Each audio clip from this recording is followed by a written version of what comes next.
Month streak. Lord bless Kaori.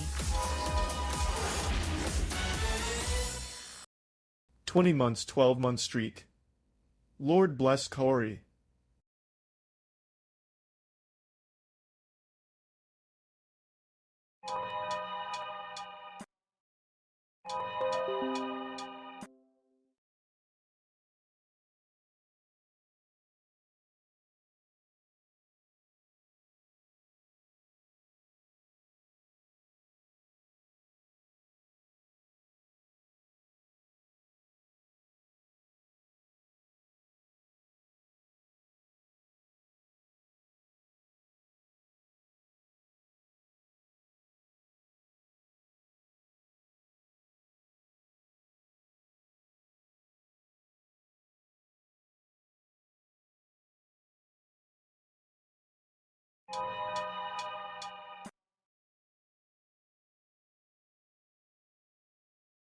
Huh?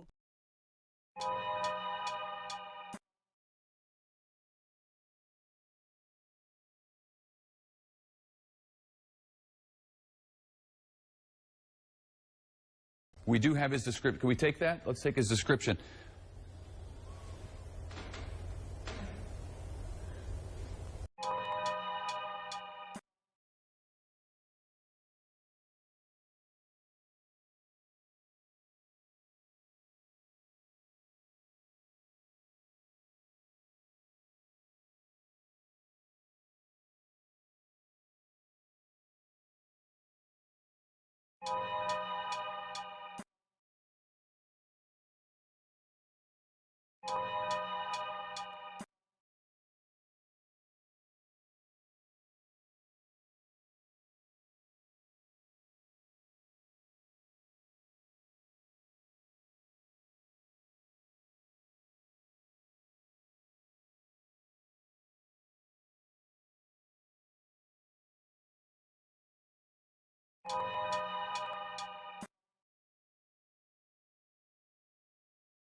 Kaori hype, Kaori hype, Kaori hype, Kaori hype, Kaori hype, Kaori hype, Kaori hype, Kaori hype, Kaori hype, Kaori hype, Kaori hype, Kaori hype.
You see, I'm not late. See, I told you. I told you guys I can be on time, but you never listen to me. Never listen to me, ever. But I'm on time now, aren't I? I'm always on. We mean late. I'm literally on the dot. I'm literally on the dot. I start stream at 7:30. I don't get here until about 7:40. That's how it goes. That's how it goes. I'm late. Listen, if I started exactly at 7:30, then I would have to start at 7:20. And I don't want to start at 7:20. I'm not in the mood. I'm exactly late by 1 minute. Shut up! It's not 1 minute. The countdown doesn't lie. The countdown doesn't lie. Did you guys see the eclipse? Did you see the eclipse? Did you get to get pictures and stuff? I was in Chicago, so we had like a 95% coverage of the eclipse. So it was pretty cool. I liked it a lot. It looked like I was looking at the outside through like a tinted window. Like when I went outside, it was so trippy because it felt like I was looking outside from a tinted window, or I had like it felt like I had sunglasses on, and I'm like, this is weird. I don't like it. I did not like it. Did I go blind? No, because I didn't look at that. Actually, no, I did look at the sun. I had a friend. She was like, oh, I got these glasses for the eclipse. And I'm like, oh, okay, wait, can I borrow them? So she let me borrow them while we met up. So it was cool. I liked it. It was a decent time. Normally I don't really. Yeah, you had an 85% coverage. Yeah, not me. I had a decent coverage. Hold on, give me a second. Gotta fix that. There we go. I hate wires. Like, I really hate wires. Every time I have to mess with wires, I get mad. But yeah, Texas was 100%. If I would have, like, drove down, like, down south, I would have been able to see it. It rained in your area. Imagine waiting for the eclipse and buying the glasses, and then look outside and it's raining. It would have just got dark for you. It would have just been night. That's funny. Would have ate the eclipse. What? What the frick are you talking about? Why would I do that? I'm not queso. Oh, hello, welcome. Don't mind me. I'm eating some Swedish fish. I like Swedish fish. My goodness. Inflation, though. 2 years. $2.99 for a bag of Swedish fish. Determinations. Drive. Speed. Speed. I am speed. Kachika kachika. Kachow, you mean? Yeah, that's all I got. Kachika?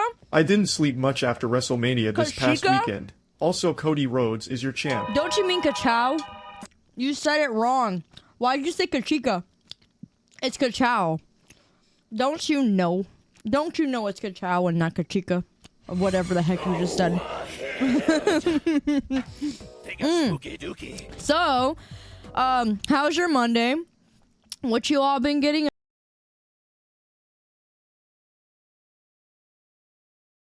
See if I ask you about your day ever again. See if I ask you. Forget it. I don't care. I don't want to know about your day now. No, I don't want to know about it. Forget it. You muted me. You muted me. I don't want to know about your day now. Another one. Forget it. Another Y'all one. jerks. That's what you are. You're a jerk. The what? The dethrone the tribal chief? What do you mean? Another month with the sun. What do you mean my soon is showing? You're the one who freaking muted me, you butthole. What you mean? You didn't do nothing? Uh-huh. Uh-huh. Your day was good. Thanks for asking. I don't care. I'm not asking anymore. I'm not asking anymore. I don't want to know. Anyway, I had a great day, though. Not really. Yes, really. I did. I've just been really busy. I've been very busy. I've been studying all morning, and then I had to prepare for my my Wednesday class, so it's been busy. I'm busy. I'm a busy Lupine. The good news is that I'm not working as much now. I ended up just cutting back my hours by like 90%. I was like, yeah, I'm a little busy, so I'll come back maybe like in another month or so. And they're like, okay, you can sub then. So I'm just substituting now again. It always happens that way. I always end up substituting. I get a part-time job because I'm like, you know what?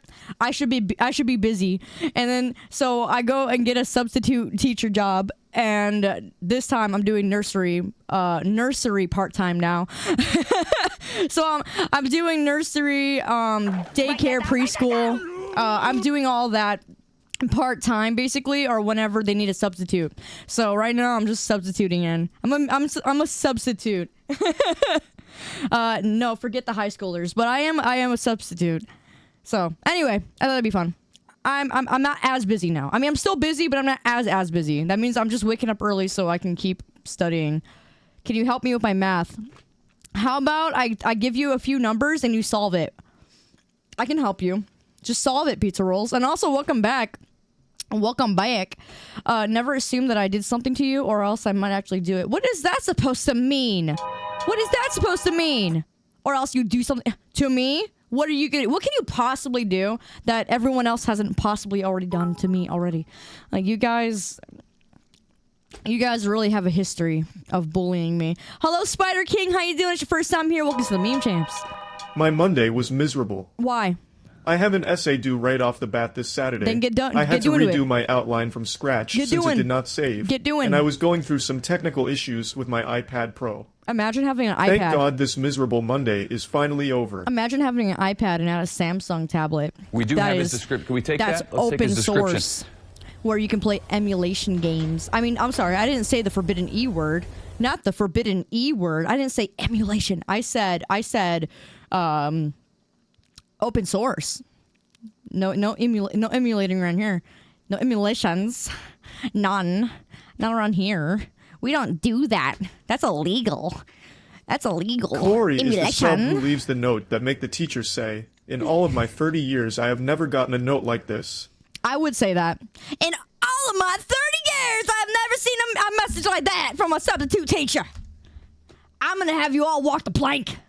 They're gonna walk the plank with me. Listen, everyone should be glad that I'm not a middle school or a high school teacher, because if I was, I would make them all hate me. They would hate me for sure. I'd be that teacher that is strict. You don't think so? I would be strict.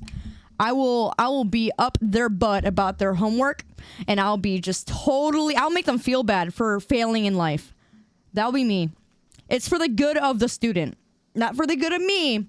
Maybe for my numbers, I don't know. I'm pretty sure that teachers in that rank, they have to see if they have to perform well. Their class has to actually learn. So if my class doesn't learn, then I won't be the best of the teacher now, would I? If my class wasn't learning proper English, well, clearly I can never teach that. But I do light English, okay? When I teach, it's below it's below the age of 12.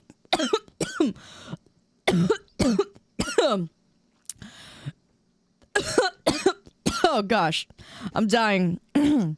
But yeah, I'll be the mean teacher. I would be a very mean teacher. Stop choking. I'm sorry. I'm fine. Simlish class is what it's gonna be. I'm gonna teach everyone how to say Zuzu and you know, do the blurb, you know, all of it, just the whole 9 yards, all of it. Just stop dying. I'm not trying to do it on purpose, man. You think I'm just purposely trying to cough myself so I can stop streaming? I'm not. In fact, I really want to be here. I want to be here today. I even prepared. Listen, I took my doggy on a walk today because it was such a nice, beautiful day here in Chicago. It was like 70 degrees out here. It was nice. So I took my doggo and I played fetch, and he's a very good boy, and he likes to go.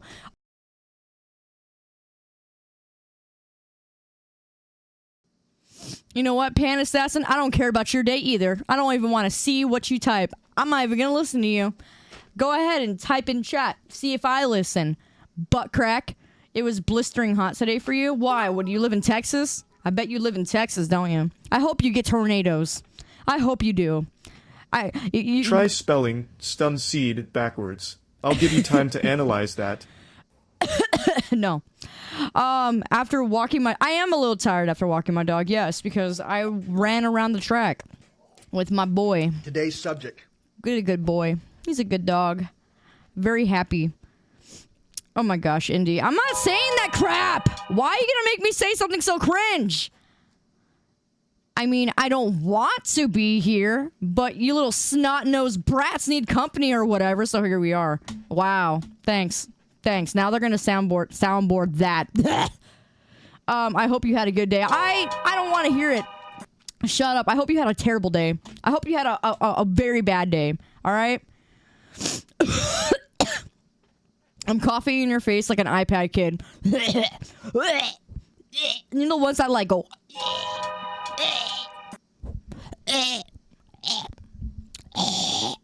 I can't even emulate. Hold on. I can't do it. Oh well. Anyway, I was trying to. Didn't quite work out for me, did it? Hey, you know what? No goggles. That was the wrong one. No goggles. That was also the wrong one. No goggles. Huh? I feel naked. I'm naked now. My head is naked. Today's a good day? Well, guess what? Shut up. Hey, no dance party today. Who do you think you are? You give iPad kid energy, and you give a child who's fatherless. That's what you give. Fatherless behavior from you, sir. You can. Excuse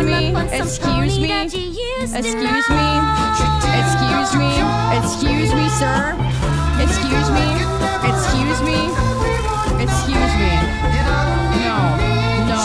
No. Reverse no. You know what? That's it.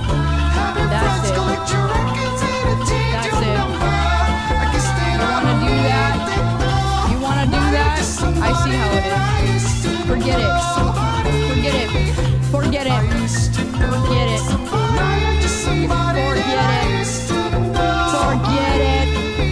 I'm gonna do something. Don't make me do something. You actually know I'm gonna do something. That's it. You crossed the gosh darn line, you did. You do this every week. Every week you do this. Every single week you have to make sure that I suffer in some sort of way. And in this week you decided that I have to get this, don't you?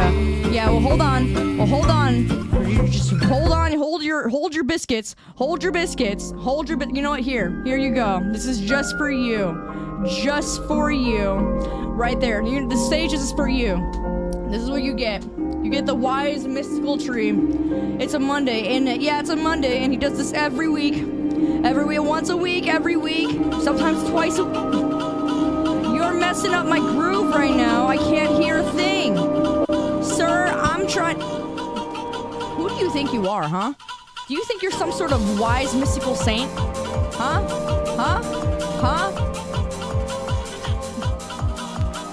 Now is not the time for party time.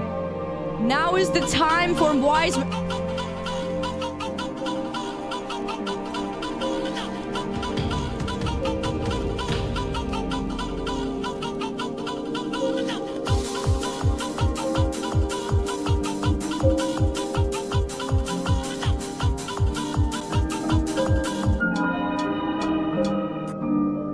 like you. I don't like you. I don't like you. I don't like you. There's a strong dislike in my heart for you. A strong dislike for you. Truly. Truly. I don't think there's anything else that I despise more right now than you bunch of low-life memers who send me crappy memes every single Monday. Yeah, no, I'm not even threatening you! I'm not threatening you, you butt crack!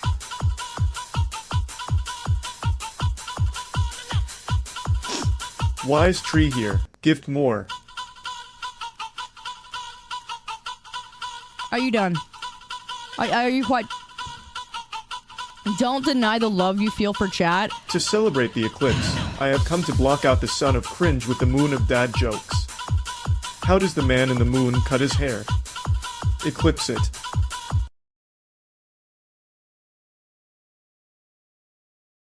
How it is? Okay, Why is the sun so embarrassed after the eclipse? Freaking frick! Are you Because everyone serious right saw now? him get nude. Are you freaking serious right now? Oh my gosh! Get out of here! Get out of here! You are not even. Airplanes in the night sky like shooting stars. I could really use a wish right now. Wish right now. Wish right now. I can't believe you. Yeah. I can't believe you. I could use a dream or a genie or a wish to go back to a place much simpler than this. Cause after all the partying and smashing and crashing, and all the glitz and the glam and the fashion, and all the pandemonium and all the madness, there comes a time where you fade to the blackness. And when you staring at that phone in your lap, and you hoping but them people never call you back. But that's just how the story unfolds. You get another hand soon after you fold. And when your plans unravel in the sand, what would you wish for if you had one chance? So airplane, sorry I'm late. I'm on my way, so don't close that gate. If I don't make that, then I switch my flight and I'll be right back at it by the end of Yeah, no, I'm not scared now. Why don't you get a little dose of this? Here you go. You're welcome. You're welcome. Thanks for that. Thanks for that. Now look what you've given to everyone else. Yeah, look at you. Look at you. This is what do you mean it's a great song? What do you mean it's a great song?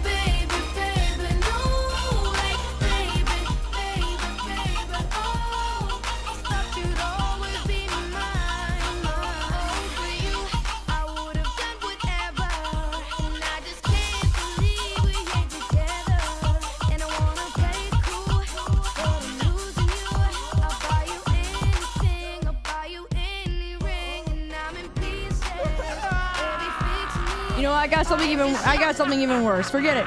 Forget it. Hold on. Okay, whatever. You want something fun? You want something great? Here's grand.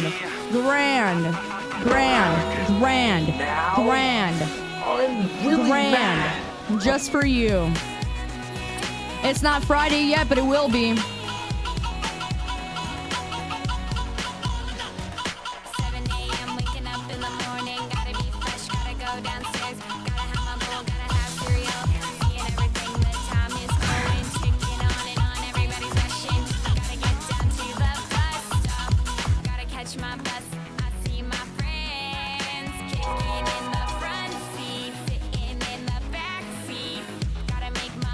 You're just so proud of yourself, aren't you? You're just so proud of yourself, aren't you? You think you're better than the rest of us, huh?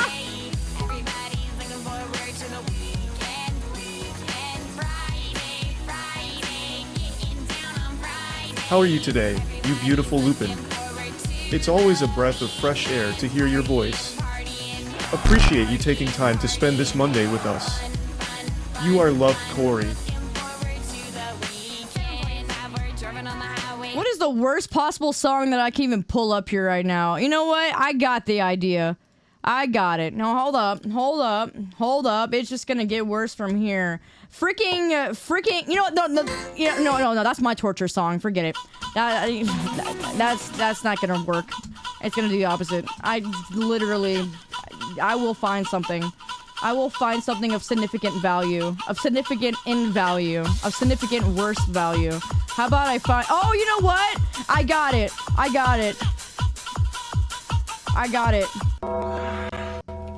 Okay, here, I got it. Here we go. I got it. Something even worse. Now, Where is it? Here we go. I got something even worse. really mad.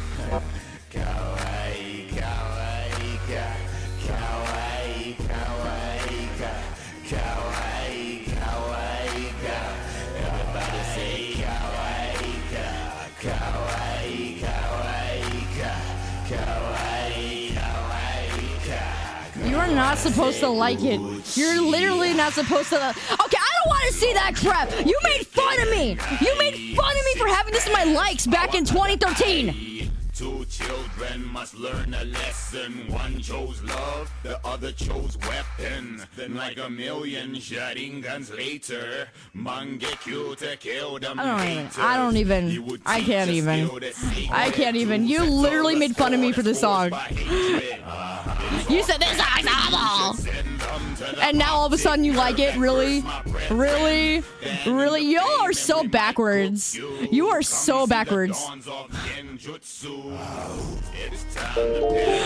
Get your 10 gifted subs out of here! Yes. Oh my gosh. Y'all be working in cahoots. No, no, no, no, no, no. What the heck is that? I know the song that's gonna make you hate me! Yes! Wait, hold on. Quiet now. Quiet now. Hold on. Hold on. I got it now. I got pasta! No. No, no, no, no, no. No, no. No, no, no. I know the song that you're... Oh, yeah. I know the song. I know it. I know it. I know it. I know it. Oh, my gosh. I can't stand this video. Here we go. Here we go. I'm not watching that crap. I'm not watching it. Here we go. Here's your song. Here's your song. I got you. I got you. I got... Girl! What? Excuse me? Wait a second. Hold on. Hold on. Hold on. Let's back it up. She was a bad girl? She was a bad girl? Excuse me? Excuse me? Ew, stop. Excuse me? Excuse me? Excuse me? Excuse me? I was a bad girl? Excuse me? What is this? What is this? What is this? She was a bad girl, guys. She was a bad girl. She did some bad things, y'all. Hold up. Wait a second. She did some bad things. You gotta hold on. Hold on. She did some bad things. She was a bad girl. She did some bad things. Look at that.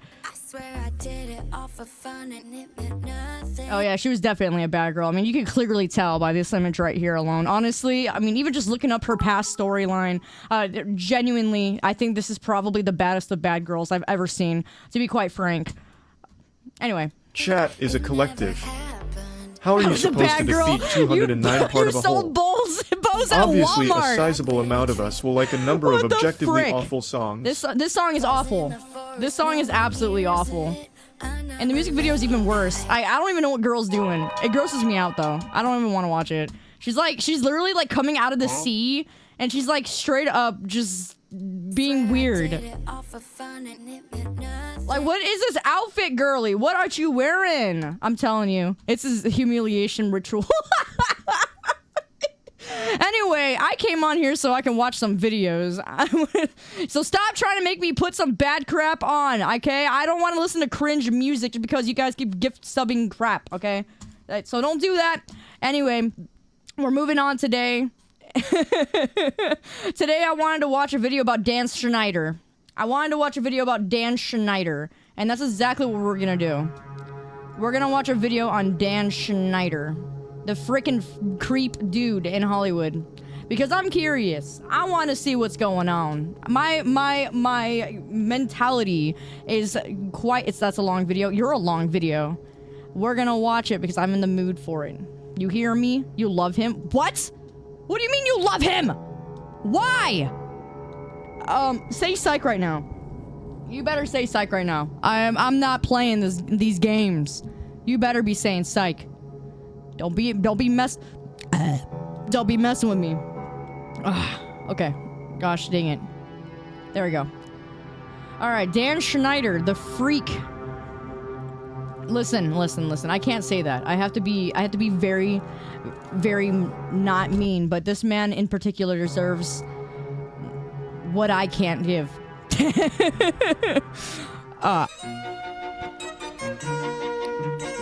Gosh, why is it so loud?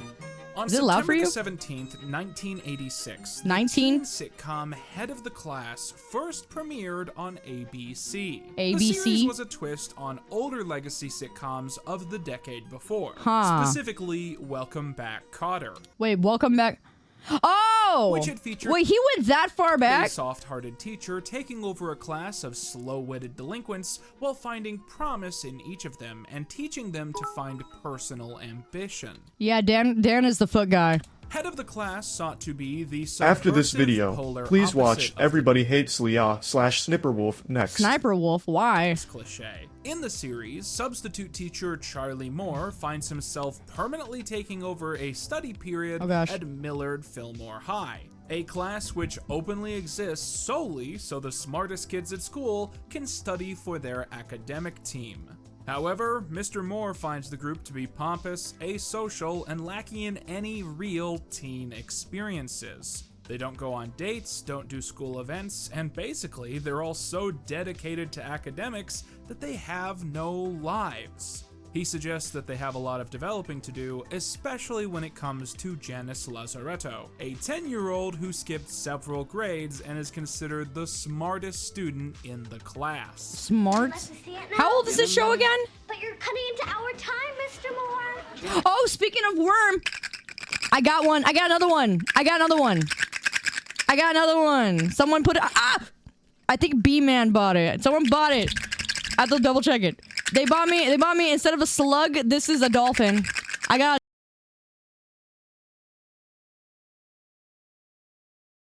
just for that, I'm gonna do it even harder. Just for that, I'm doing it even more. This is what you get. Right here. Here, good mute. Well, you get it more now. Congratulations, Ben. You just made it worse. Good job. Now you're getting it. You're getting that. Getting all of the Legos. Welcome, Fallen Gardener. Welcome to the Meme Champs. Welcome. You're only 10 years old. Time is all all right. you've got. Let's see what's going Mr. on here. Moore encourages them to commit to living normal teenage lives Committing like while Larry. he attempts to teach them anyways. He shows them that an ability to memorize and recite facts does not match his Hi, Muffin. real-world experience. I'm as watching. He was actually present at many of the historical events he discusses in the classroom. My eyes are so I'm gonna read ADHD. I'm these sorry. over the weekend, and Monday we start with the Chicago demonstrations. Aren't they referred to as the Chicago riots? Well, we were demonstrating. A large number of people in uniform were rioting. Mr. Moore has a tendency to begin his lessons on tangents which seem totally meaningless at first, before eventually revealing them to be an essential part of understanding a lesson or piece of the wider story. His talents as a speaker are proven time and time again by his ability to get a class of know-it-alls who think they have nothing left to learn to listen endlessly to his long stories. Ball. But Moore is Ball. not without his limitations. He Ball. had previously moved to the coast after What's he got high in his school hand? in order to pursue The a devil's profession juice. in the theater, but his hopes and ambitions had been crushed. Throughout the series, he has to occasionally juggle his insistence that the kids can do whatever they When does seek John- to or not achieve John, when does Dan with start? his own failure to live out that promise. In several memorable episodes, he also helps the students put on famous plays, essentially acting as if he were the school's theater teacher. Head of the Class ran for 5 long seasons, despite being set in a high school and supposedly starring upperclassmen.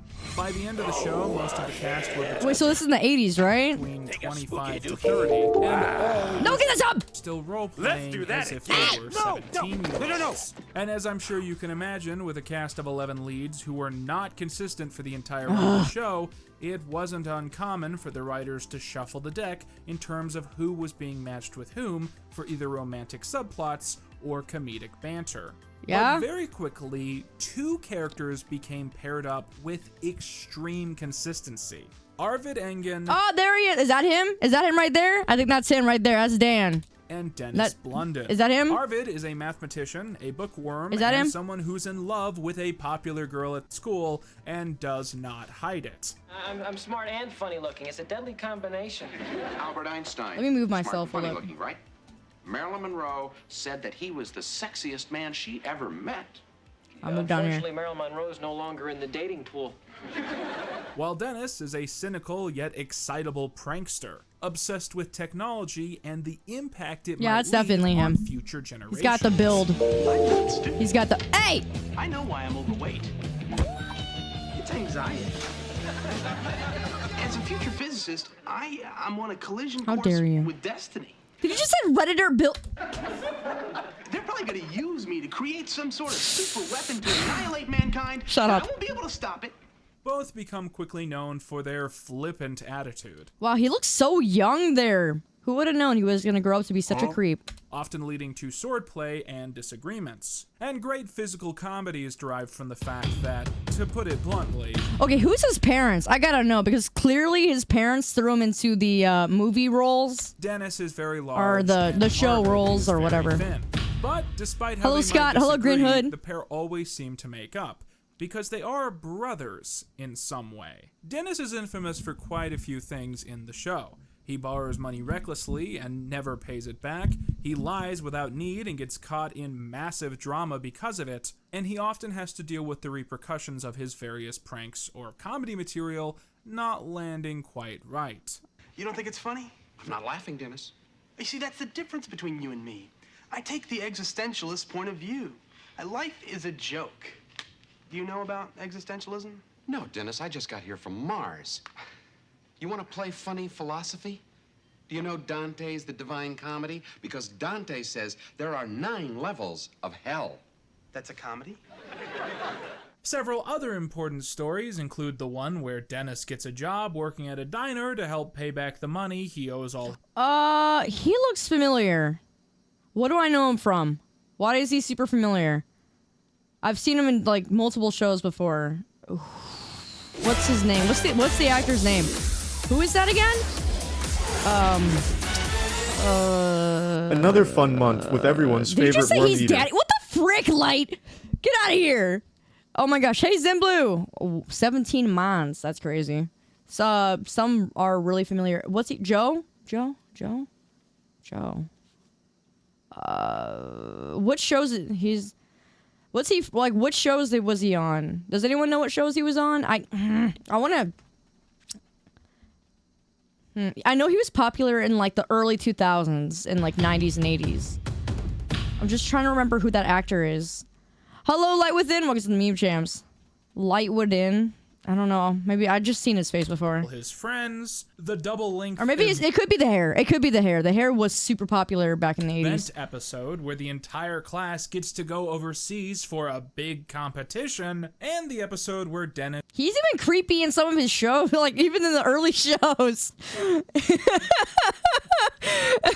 What the heck? tries to get his classmate Maria to help him write an essay for a big scholarship fund, only for their plans to get held up by Maria's new boyfriend, Chuck. When Chuck. you really think about it, Dennis, life is short. And can we be honest? We are on this planet to party. I don't think Nietzsche could have said it better. Chuck, in simple words, is an idiot. He's a complete buffoon with no standing and no They always make the blonde-haired characters the buffoons. They've always done that. future, and he's played by the exact person you think he is. That's where the dumb blonde comments came from. Look, Maria, I don't know, but I'm getting a little worried here that you got more interest for your schoolwork than you do in the old Chuck dog here. No, that's not true. Chuck isn't interested in dating a girl who is more intelligent than him, someone who's interested in books and learning rather than... Would you stop with the giving subs, guys? Come on! Come on! Listen, I appreciate it, but I mean, I appreciate you, but I'm having Whatever. fun and partying, and so Maria begins faking being stupid whenever he's around. Dennis uses this to his advantage, taking her name off of their award-winning paper while using the excuse that he's doing this to stop Chuck from finding out how smart she is. Eventually, Maria decides that she can't keep lying about who she really is, and she reveals the truth, causing Chuck to break up with her. Chuck? What did I just... Alright, fine. This is what you get. Right, you wanna... Here. Here you go. You're welcome. Hold up, I got a little bit more. You really think that's gonna stop me? No. You think that's gonna stop me, sir? I got 2 of them. I got 2 of them now. I'll get the other one. But, not yet. But I'll get the other one. Here you go. Here's, this one isn't the slug. This is Mr. Dolphin. This is my dolphin. Alright, pasta. Here. This is for you. You wanna do that? Here you go. Here you go. Here is all of that. You're welcome. Who survive to the end of the series are Simone, played by Christine Hadje, and Eric, played by Brian Robbins. Watch this. 30 August of 1980. Oh, you too, Kira? Really? Here.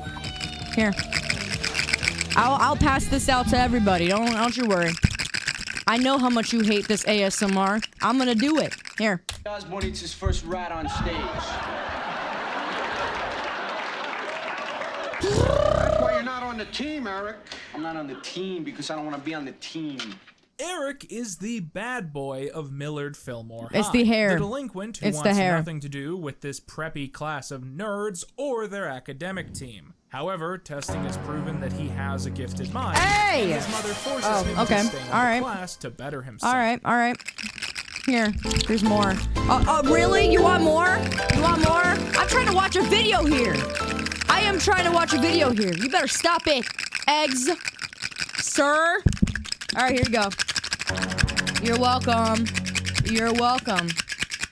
Say thank you. Say it.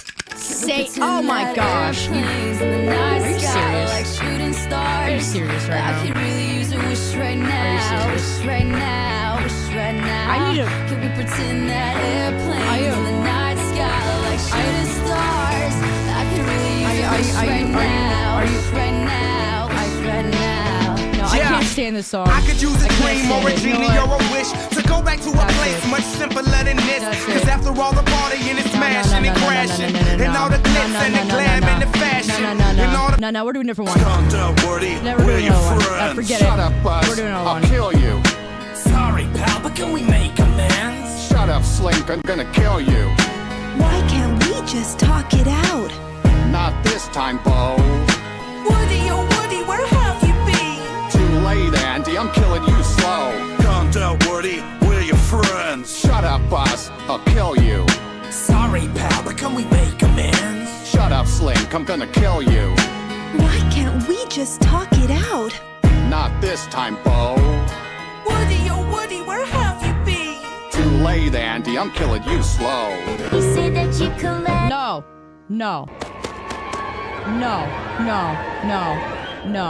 Hola. No, here you Me go. has You get atrapado. this. This is En what you get. medio, suavemente. Te traigo mi suave. Regresé de entre los muertos con música de YouTube que cumple con los derechos de autor. Disfruta de la gloriosa suavidad conmigo bajo mi gobierno. Viviremos a mil suavemente mi corazón. Es tiempo de suavemente. Te das cuenta de que suavemente es para siempre. La luna y el sol morirán, pero la suavidad es suave. Las estrellas brillarán intensamente. Todos sabrán suavemente lo que suave es. Suavemente de nuevo 1.000.000 de veces. Suavemente multiplicado por otro 1.000.000. Disfruta de la gloriosa suavidad conmigo bajo mi gobierno. Viviremos a mil suavemente mi corazón. Es tiempo de suavemente. Te das cuenta de que suavemente es para siempre. La luna y el sol morirán, pero la suavidad es suave. Las estrellas brillarán intensamente. Todos sabrán suavemente lo que suave es. Suavemente de nuevo 1.000.000 de veces. Suavemente multiplicado por otro 1.000.000. Te traigo mi suave.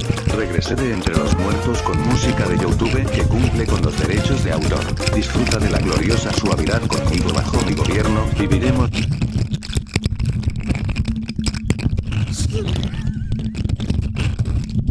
No! I broke off the tail! Never mind, I fixed it. Never mind. False alarm. False alarm. False alarm. False alarm. False.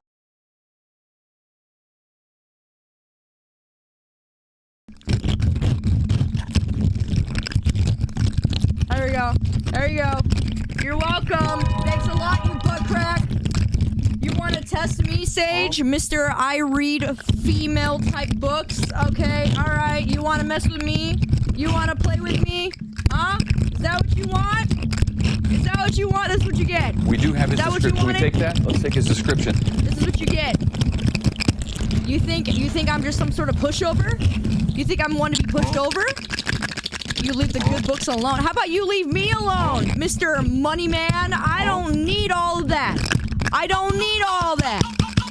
I don't need it, and you don't listen to me. So here. Why don't you support another streamer, okay? Maybe, just maybe, you can go watch a Birdie Boba, or maybe you could watch, Olivia, or maybe you could watch Abigail, or maybe someone. Whatever. I don't care. Okay, I don't care about. It seems you've caught me mid-swabament. You act like I care. That's your I dance in celebration of a whole year with this brat and Mr. Slug. She's Do quiet, not look away. reserved, You witness the shy, birth of and even more kind. cringe. She's obsessed with poetry, able to recite certain pieces from memory, and is a natural romantic at heart. Throughout the series, Eric and Simone start a torrid romance, constantly dating, breaking up, reconciling, becoming friends, before dating again and starting it all over. This cycle was disrupted during an important event story in Season 4, when Simone and Dennis instead began the face he made! Dating. In the episode, we learned that the class had recently taken a field trip to the Statue of Liberty, only for the ship to rock and Simone to be knocked overboard into the bay, completely unconscious. Dennis had then hopped overboard to save her from drowning. In the episode, she begins dating him to show her appreciation for him saving her life. This is something Dennis feels indulgent about before he develops a bad feeling about the whole thing. Oh no, Dennis, I really like you. I don't feel right about it.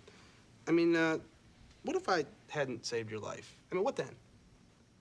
But you did.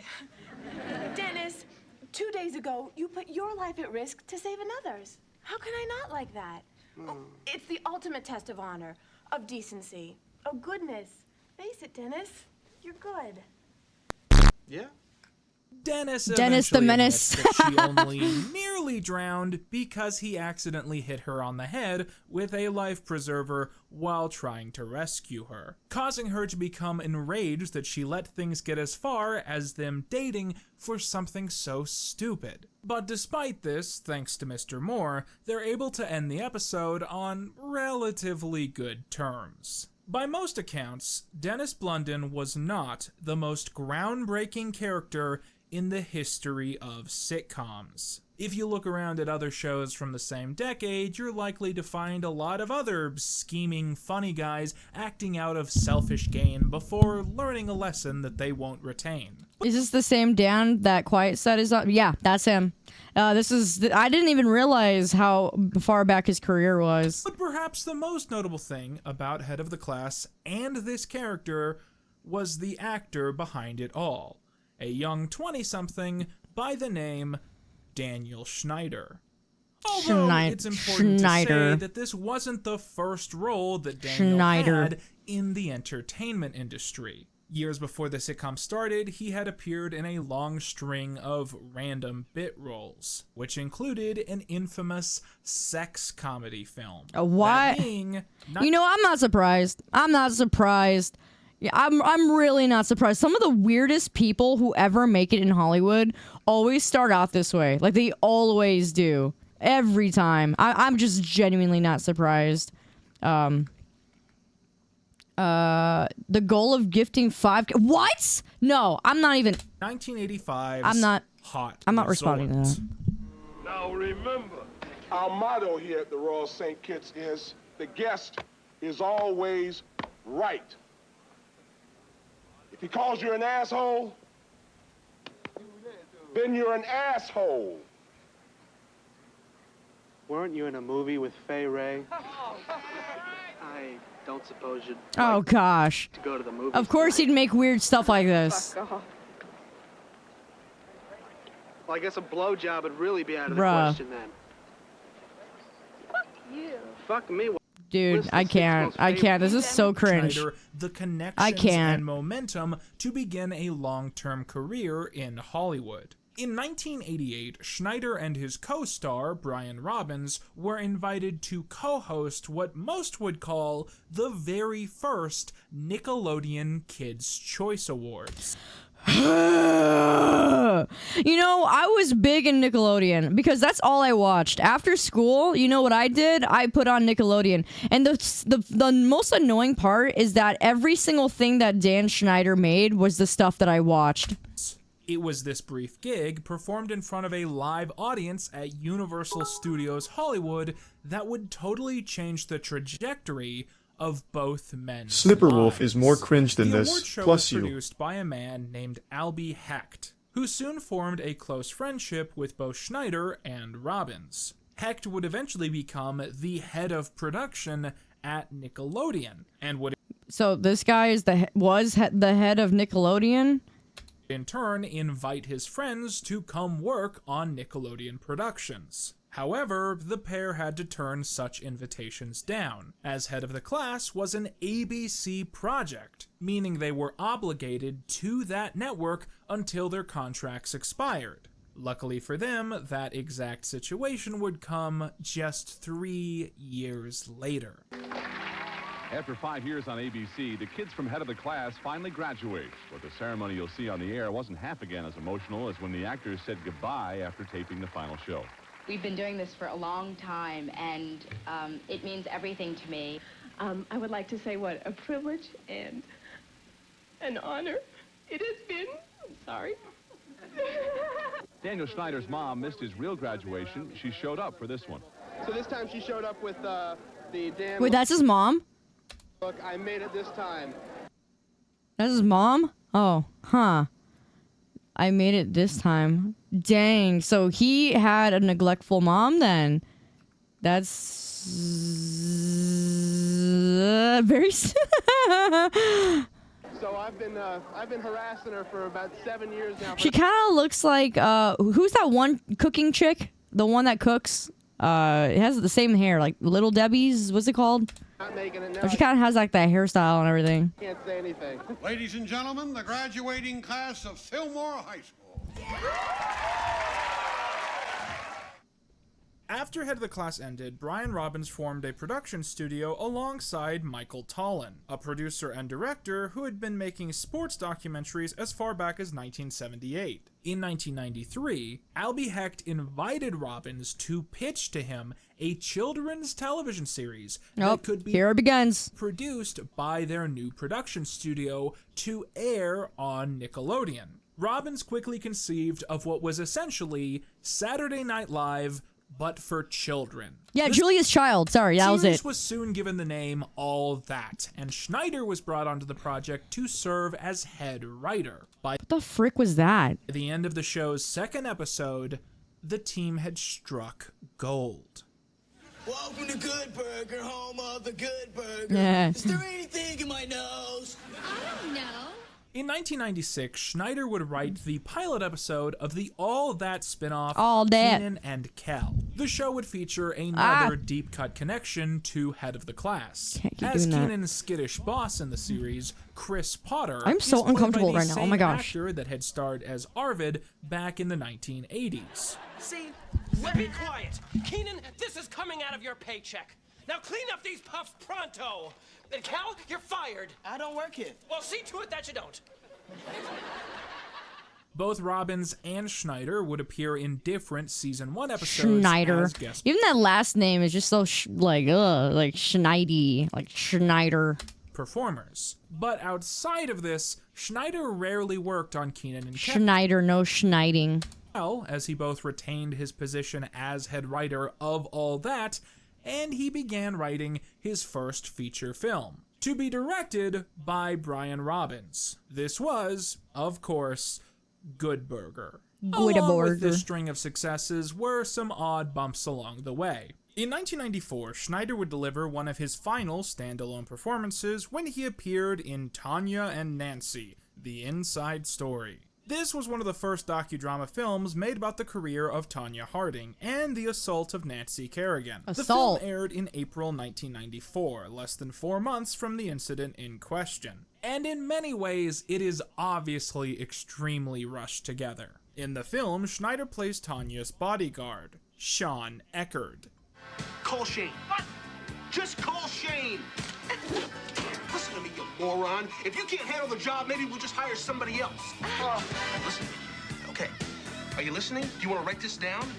Here's the new plan. You're gonna go to Detroit on a bus. Detroit. Taking a bus all the way to Detroit? I'm gonna pop on down to Phoenix, you know, $4,000, open up this nice new place, mirrors on the wall. Yeah, a bus, live with it. You tell Galuli, if he doesn't come up with the rest of my money, I'm gonna break his legs. In 1998, Schneider left all that to focus his efforts on creating his very first sitcom. The series would be titled Guys Like Us and would air on the United Paramount Network, or UPN. Hi, Jiffy. I can't believe she cheated on me. This never happened to me before. Happens to me all the time. Yeah, but you. Guys Like Us is about Jared Harris, who has to raise his kid brother Maestro after their father decides to move to Venezuela for work. Jared often has to juggle the frustrations of maintaining a dating life in the city with the responsibilities of raising his little brother. The show was a massive flop, with consistently low ratings and a finale that never even broadcast. And so, Schneider pivoted, taking over a pilot project intended for an all-that cast member named Amanda Bynes. Oh no, here we go. Here's where it starts. This is where it begins. Thus, The Amanda Show was born, starting a new era of success when it came to the works of Dan Schneider. When the series ended in 2002, Schneider helped create 2 different shows to succeed it. Drake and Josh, which aired on Nickelodeon, and What I Like About You, which aired on the WB. What I Like About You is about Val Tyler, who has to raise her kid sister Holly after their father decides to move to Japan for work. Holly often has to juggle the frustrations of maintaining a dating life in the city with the responsibilities of raising her teenage sister. His work on Drake and Josh would lead Schneider to create— Oh man, I loved Zoe 101. Zoe 101 was one of my favorites. I loved Drake and Josh. Like, those were one of my favorites growing up. It's so frustrating now to know everything that came to light. A sister show titled Zoe 101, which would give him the momentum to later create many other projects, such as Victoria, Sam and... I literally watched all of these because I was always on Nickelodeon. I was always watching Nickelodeon. I never watched anything else besides Nickelodeon and sometimes Cartoon Network. Cat, Henry Danger. But I did not like Henry Dangers. I didn't like that. I avoided that one. Like, I was already well into like 8th grade, I want to say, or maybe high school when that came out. iCarly. Okay, iCarly was one of my favorites. I'm not even gonna lie. Between Drake and Josh and iCarly, they both were very good to me personally. I didn't like Sam and Cat. I thought that one was like, it's like you're trying too hard kind of way. But yeah, no, I loved Spencer. Spencer was my favorite. I honestly watched it for Spencer because he was such a gem. He was such a gem. iCarly is about Spencer Shea, who has to raise his kid sister Carly after their father decides to move vaguely overseas for work. Spencer often has to juggle the frustrations of maintaining a dating life in the city with the responsibilities of raising his teenage sister. But also the internet's in there somewhere. Who can forget such classic original episodes as the story where Sam begins working at a fast food place to help pay back the money she owes all her— Okay, the fact that she had such a problem with food and that he made her just obsessed with food. It's so messed up. I didn't read her book, but I got the gist of it. And it's so messed up. Like, her entire character was just like food crazy, and he had her play all these roles where she would do nothing but eat food all the time, knowing how she felt about it. Like, she literally had a eating disorder, and he made her crazy food obsessed. Like, he wanted to torture, like, some of the, either they were super loved, or you can just tell he did not like them. Their friends. The double-length event episode where the entire gang gets to go overseas. Man, they were so young. For a big competition. The episode where Carly begins dating a boy who is smart and tries to hide the fact that she's stupid, and he ends up breaking up with her when he finds out the truth. Or the episode where Carly starts dating Freddie after he saves her life, something he feels indulgent about before he develops a bad feeling about the whole thing. Dan Schneider's work was exceptional because he didn't need to study sitcom culture. He had lived sitcom culture. He knew the tropes like the back of his hand, and to borrow ideas from old classics. I love that episode. That was such a funny episode to me. I loved it. And when to satirize the sushi. Like, it actually made me like sushi. Oh, what the heck? No! Get this up! No! And subvert. Oh, here you go. That's for the gifted. I know how much you guys clearly love it. Sure, it's wholesome and endearing when the teacher with a failed background in theater is a wise mentor beyond his years. I cannot get my tracking right what today. If instead he was just insane and borderline a threat to everyone around him? Sure, usually you expect characters it is, like Jordan. Dennis Blunden, Welcome back, fueled by Jordan. selfish schemes, will learn a lesson and get their comeuppance. But sometimes it's fun if every character is Dennis, and there is no lesson, and there is only chaos. Bruh! All right, Pasta, you really are going off the deep end, just like the rest of them, aren't you? There you go. Lots of it. You know what? Have you heard of the new sport called quiet tennis? It's like normal tennis, but without the racket. No, I did not. Listen here, Pasta, what the frick? Cut it out! Who do you think you are, huh? Also, by the way, I liked Victorious as well because I like Jade. Jade was funny. She was funny. Shut up, Secrets. She was funny. I liked Jade. 30 years after the premiere of all that, you are. I can't keep doing this. Come on. I can't keep doing this. Please. impact the series had on the careers of everyone involved is impossible to deny. Here comes the chaos. Here comes the chaos. Here it comes. Every time. I can never do anything without you all being crazy. You're crazy. You're crazy. You are a crazy. Blake, what the frick? Here. You want more of the dolphin. You want more of that, huh? We're crazy for you. What? Today, Don't ever say that again. The same man who was once the edgy bad boy on Head of the Class, who hosted the first Nickelodeon Kids' Choice Awards, produced all that and RTIE. I cringe! And directed Norbit. What the heck? Is the CEO of Paramount Pictures and Nickelodeon. In many respects, Brian Robbins has become Paramount's own Lorne Michaels. Why he looking through chat like that?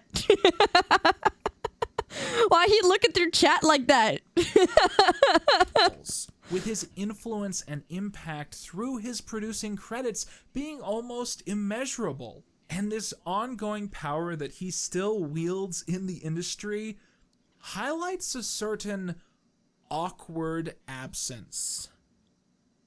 In just under 25 years at the network, 25 became arguably one of the Isn't that his mom right there? most influential voices.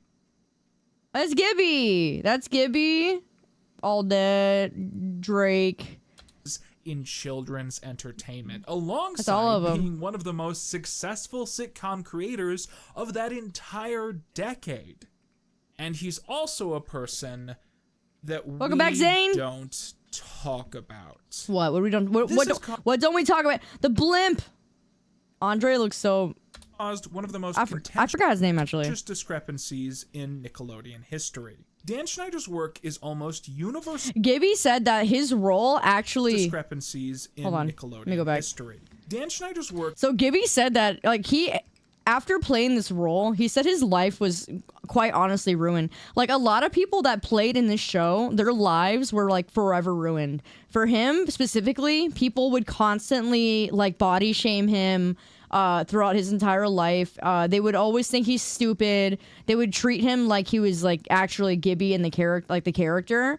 And I remember finding his YouTube channel, and he was talking about how the fact that playing this role, he wished he never did because of how much it just changed him. Like, he was going through some crazy stuff, like crazy things. He was taking like crazy drugs. He was just like, yeah, I was like, that's crazy.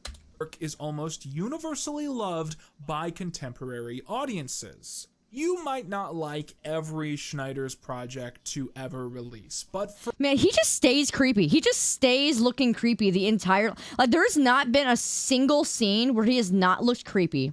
for nearly every single one, every single thing that he worked on, you can find someone from the time who will call it the greatest thing to ever be put out by Nickelodeon. However, Schneider is not exactly someone with a clean record, and so people have essentially begun to divorce him from his own content.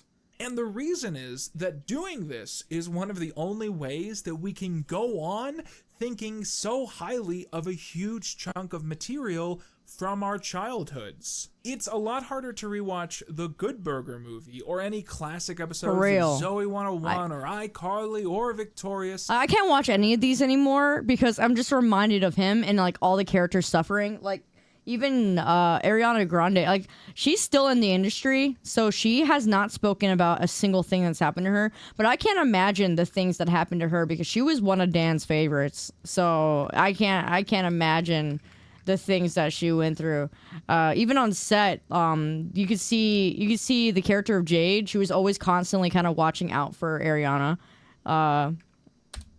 If they just remind you of the rather disastrous allegations which have since been made against... What is this? Dan Schneider. Love and thanks to my wife, Hungry Girl, and my dear friend, Steve Malero. It's the man behind it all. And so... He puts himself in there all the time, too. Like, as soon as he gets the chance to cameo, he will. We don't talk about Dan Schneider. We don't speak his name, we don't remember his face, and we don't think of his creations as coming from anywhere, having so creepy! Any source. What the frick are you doing? You can just tell how uncomfortable they are around him. There's a problem with one of these projects, something infamous that we're not fond of. In that case, we're all far too ready to shake our fists in the air. Like, he treats all the girls like dolls that he can just play with at any point. Like, that's literally the vibe that I get from him. And take his name in vain. But as I discovered, the further we get into Schneider's output, the harder it becomes to forget that he exists. To not look at his properties through the lens of something created by him is to deny them their actual content. And all to just keep up this lie that the library of Dan Schneider still works in the modern decade, when, in many ways, that arguably isn't always the case. And so today, I am going to break the only rule of analyzing the NSU. I am going to talk about... Bruh, again with the feet. Oh my gosh. Like, when you think... The amount of times that he has... I thought that feet jokes were supposed to be funny or something, and I just did not like them at all. So I'm just thinking, oh, maybe I'm just not funny or something, because I just don't find that stuff funny. Like, I'm thinking that everyone saw that thought that stuff was funny, and it really wasn't. It was just weird. But, like, he was able to just make people think that all the feet joke were supposed to be... like funny, and if you didn't laugh, it was just because you weren't funny. Like, that's why? Dan Schneider. So when I started working on this miniseries back in 2020, there were a lot of... And the foot logo, yes! Oh my gosh, like, it's so messed up. Things that I could not have anticipated. Now, I always wanted to end the series with a conversation about this topic. Why does he I have a wanted to end feet things fetish? right here. But a lot has changed. We have a lot more information than we used to.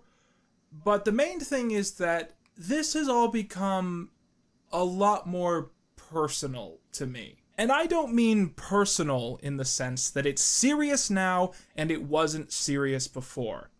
I mean that I often feel like I have become trapped in the gravitational force of the collapsing star that is Dan Schneider. Because of that, the video I'm going to make today is explicitly not the video I would have made in 2021. And additionally, I think it's very important that we start things off by laying down some very basic ground rules. These rules are very important to me, and I think a lot of people are going to disagree with my rules. But I decided to set some base standards, and these are the stipulations that I have come up with. Rule number 1. I don't want to get sued. This rule will influence all of my other rules. Rule number 2. I will only be discussing claims and allegations which have an actual source. Things that are on the record, that have been said in interviews, in articles, in books, in documentaries. Rule number 1, don't get sued. If it comes from an anonymous source giving tips to a TikTok creator or some forum post on a shady website, no. I'm sorry, but no, absolutely not. Rule number 3, and this is the big one, if someone insists that they did not experience abuse on these sets or with any of these people, I'm not going to call them liars, I'm not going to accuse them of having Stockholm Syndrome, and I'm not going to put them on blast for that.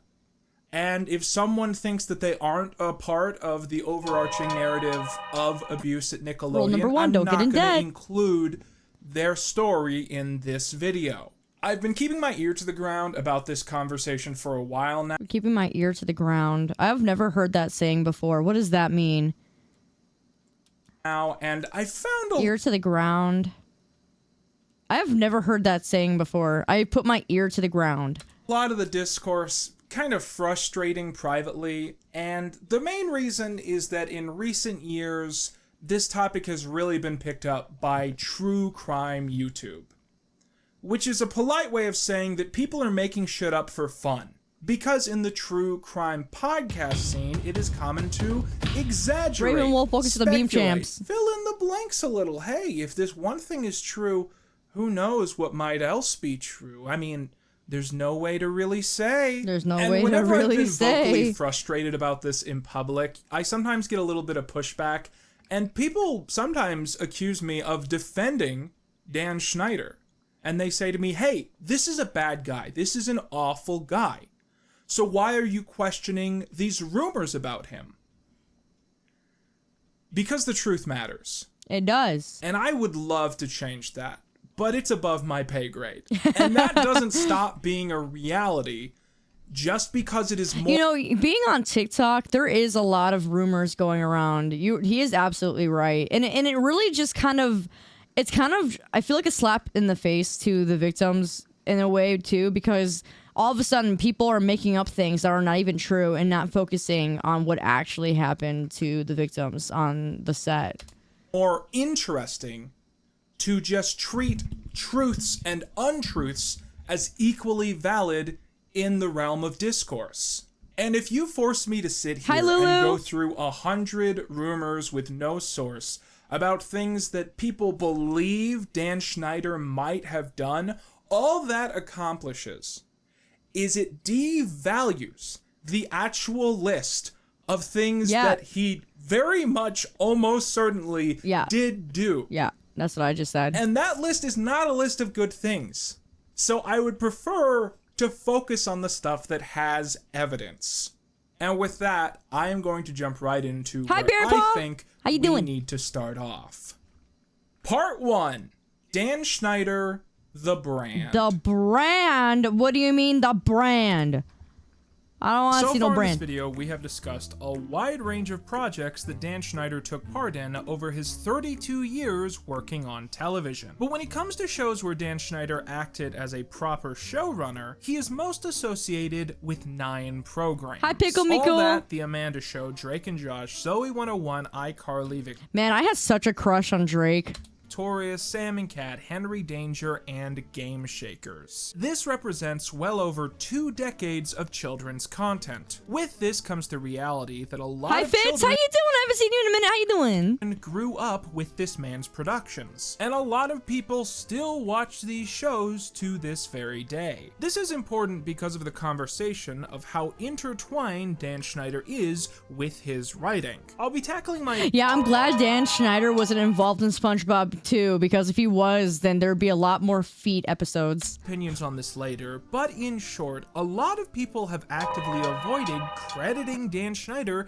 for projects that they think highly of. And I think what this does is erase the very explicit brand that Schneider had successfully built up over the 20 some odd years he was at the network. Now, in many ways, this was subtle and easy to miss when you were a kid. Even the Man, I couldn't stand that Nor character. most innocent stuff was borderline subliminal, but here's a quick example of what I'm talking about. In iCarly Season 2, Episode 5, I Go to Japan, we are shown the iWeb Awards, and specifically, we see several contestants go on the stage while the gang are stuck with security. In the background of this shot, we see a woman representing the best online cooking show. As the gang run inside, we briefly see a clip of this woman's segment.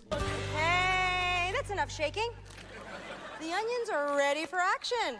If you listened closely there, you might have heard the specific stock audio file used whenever a special cameo happens in one of these shows. Oh, yeah. So who was this woman, and why was her cameo so important? Yeah, why? Well, this is Lisa Lillian, the owner of the online brand Hungry Girl, which was also a TV show in the early 2010s. And she is also Never heard of it. Dan Schneider's wife. Okay, well that makes sense.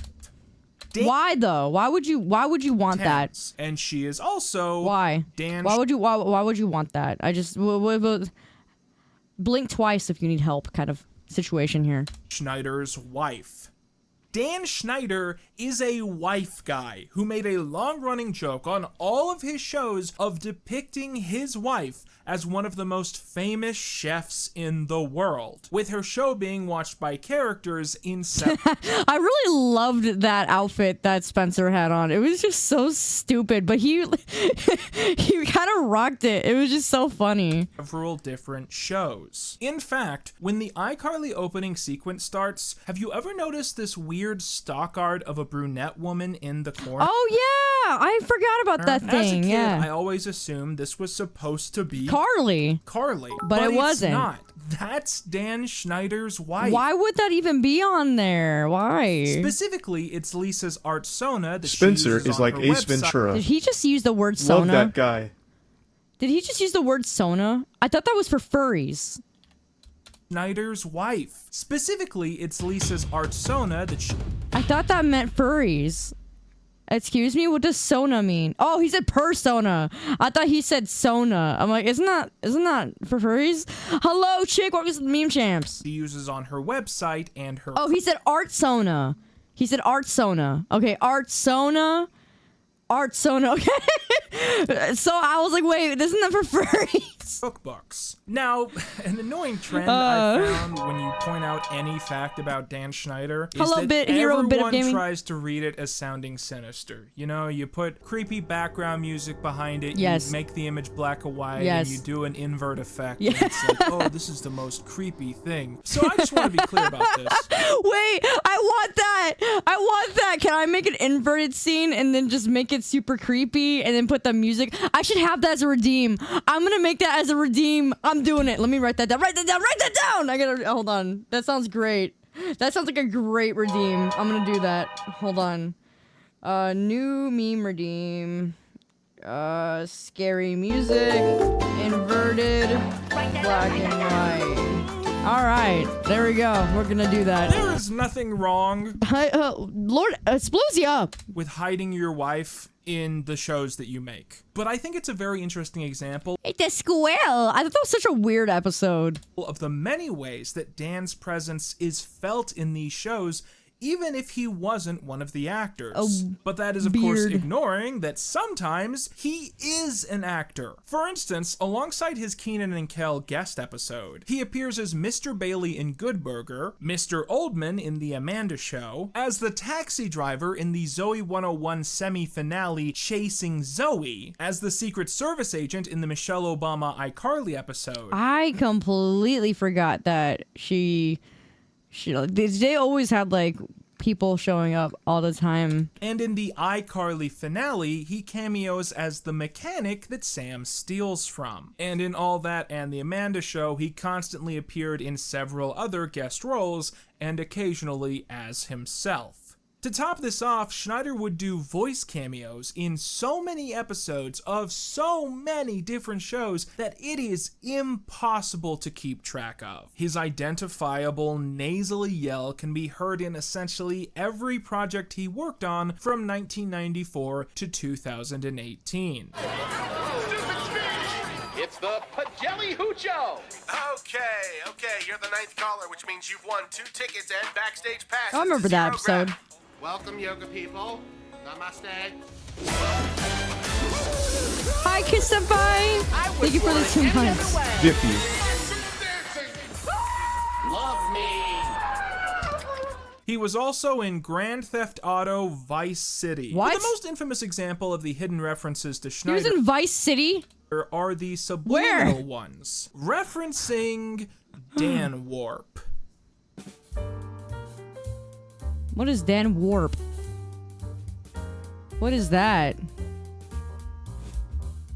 Dan Warp is Schneider's official blog and social media brand. Oh? Here he would post behind-the-scenes information and personal stories. Specifically during the era of iCarly and Victorious, Dan had begun the practice of hiding Easter eggs referencing his own brand, under the guise that this would inspire viewers to follow him online. His handle was added to the logo of Schneider's Bakery, and iCarly characters would be seen wearing such shirts as Dan Warp Tweets and Follow Dan Warp. But the issue is grander than just Schneider promoting himself. I think the bigger conversation is about Nickelodeon promoting Schneider. Growing up, it was not uncommon for Nickelodeon to broadcast segments illustrating Schneider as the genius who single-handedly created a media empire and shared universe. And why wouldn't they do this? Thanks to Schneider, they were making millions off of several iconic franchises, not to mention the international Nickelodeon stars that were created because of Hello, his Dress work. Boy, welcome to the Meme But Champs. behind the scenes, things were never so simple. Part 2, the case against Dan Schneider. So a lot of people tend to discuss the allegations of Dan Schneider all at once and with some vagueness. And from my experience, this is typically done to build kind of a foundation of implication, to say, hey, here's a little bit of one piece of information and another piece of information. Now why don't you use your imagination and kind of think about what you think might have happened, you know, kind of in the sidelines there. I hate this. I think it's hackneyed, unjournalistic nonsense, and I will not be taking part. That's why I think it's important that we talk about the actual specifics of what has been said, and piece by piece. So first of all, we need to discuss the disastrous work culture on these shows. When you were hired on a Dan Schneider production, there was an expectation that you work long hours and you be available 24/7 if anything were to come up. That's crazy. The average weekday work session could go from 13 to 20 hours, and most weekends were spent at Dan's house trying to workshop ideas. Dang, I would never want to be an actor. I made it. Hi, Warrior. New York Times article is that Schneider would sometimes ask the other writers to wheel him around, literally wheel him around in his office chair from room to room so he could keep working on a laptop in between moving from place to place. Arthur Granstein, a writer on Drake and Josh, iCarly, and Victorious, made this claim to the New York Times in 2021. I will always be grateful to Dan for taking a chance on me as a rash young writer fresh out of college, and for all I learned over the next 6 years. Much of my experience with him was a blast. He could be generous and validating, and it was exciting to be around his talent and passion for creating entertainment. But he was also unreasonably demanding, controlling, belittling, and vindictive, with a willful disregard for boundaries or workplace appropriateness.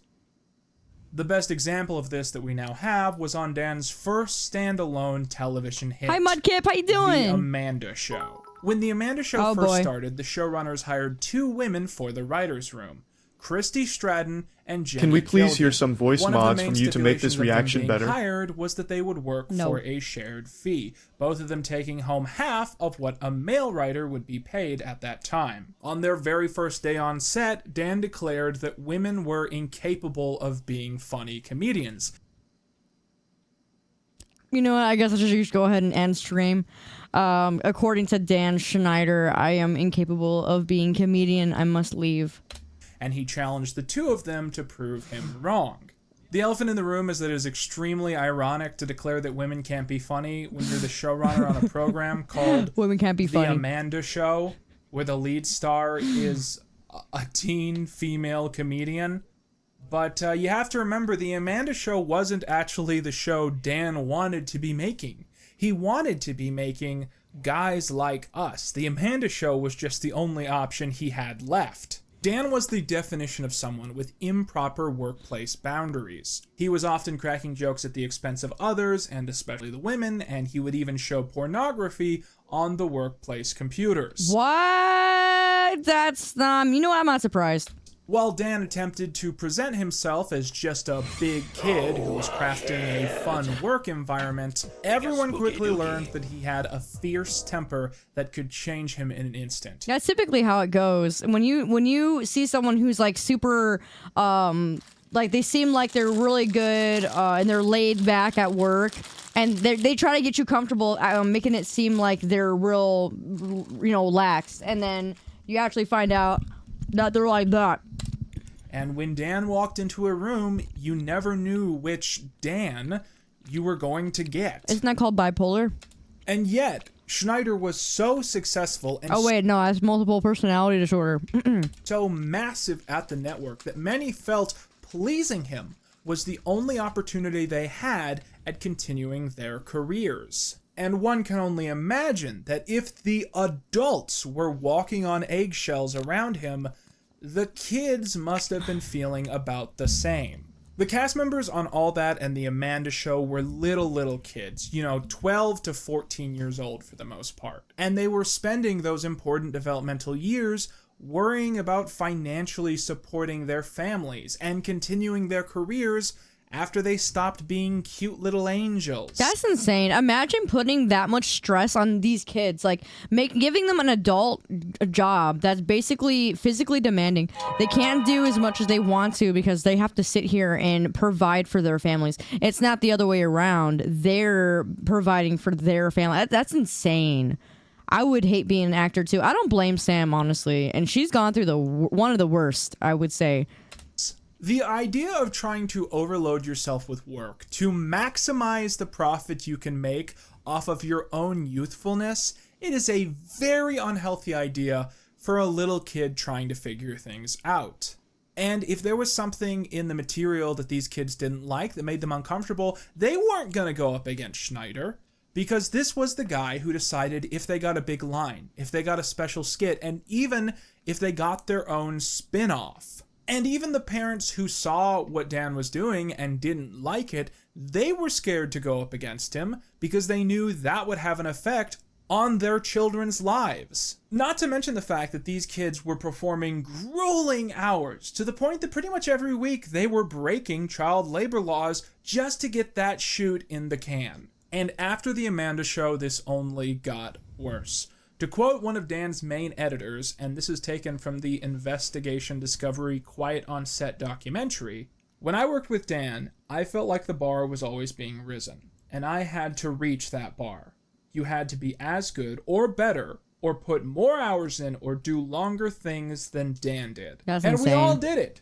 or you got fired. That's literally the standard of being the worst leader ever. You should never ask someone to do something that you wouldn't first do yourself. I would be editing from 8 a.m. to midnight. You didn't eat, you didn't go to the bathroom. One day, I keeled over, and I ended up having to go to the hospital.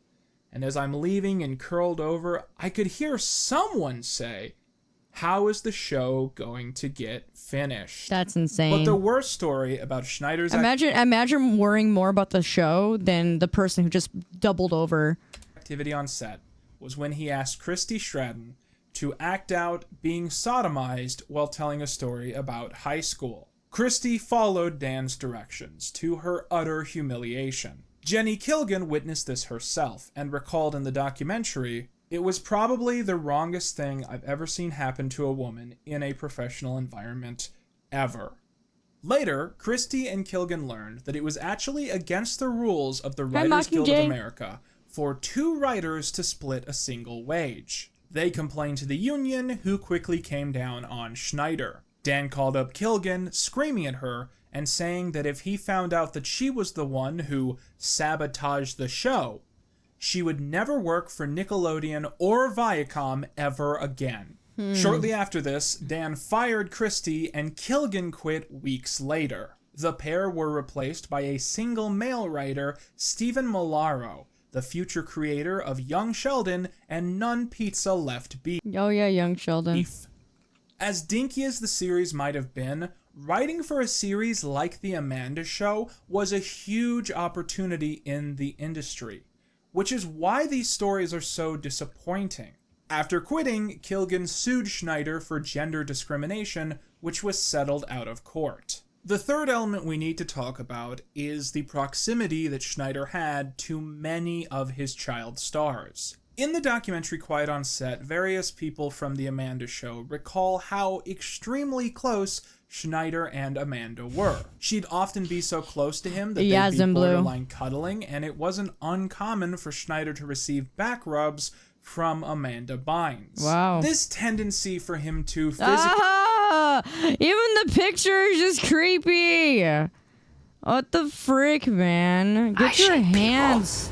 Get your hands off her. Touch his like, even the smile he's making is just screaming creep.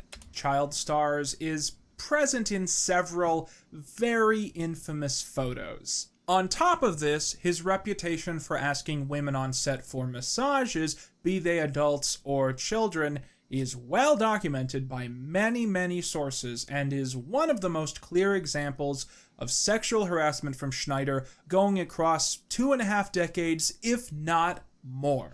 Oh, it's obvious. The first thing he said was that he did these creepy tapes before he actually got into the acting role. He was making cringy, stupid pornos. Like, of course he's gonna be freaking creepy. When oh my Amanda gosh. Bynes attempted to emancipate herself from her family, Schneider sided with her. He allegedly offered her help in her court case and even offered her a place to stay with him and Lisa. This is a very tense topic to discuss because Amanda Bynes has a difficult relationship with her family, and I could definitely see someone making the case that if Bynes attempted to emancipate herself, Schneider supporting her could be a good thing or a bad thing, just really depending on how you look at it. As documented by several people, Dan certainly had a trend with the kids he would work with. He'd pick one person out, he'd tell them they were going to be a star with his help, and then he'd love bomb them with praise. Until time passed, he would become more passive about his investment in them,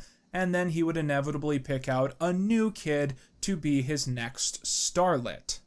A really obvious example, if we're talking about stuff in this miniseries, is that when Victoria started, Tori was presented as this ever-perfect golden child. But wasn't the thing for Victorious though? Wasn't she like already in her 20s when she was trying to act like a teenager?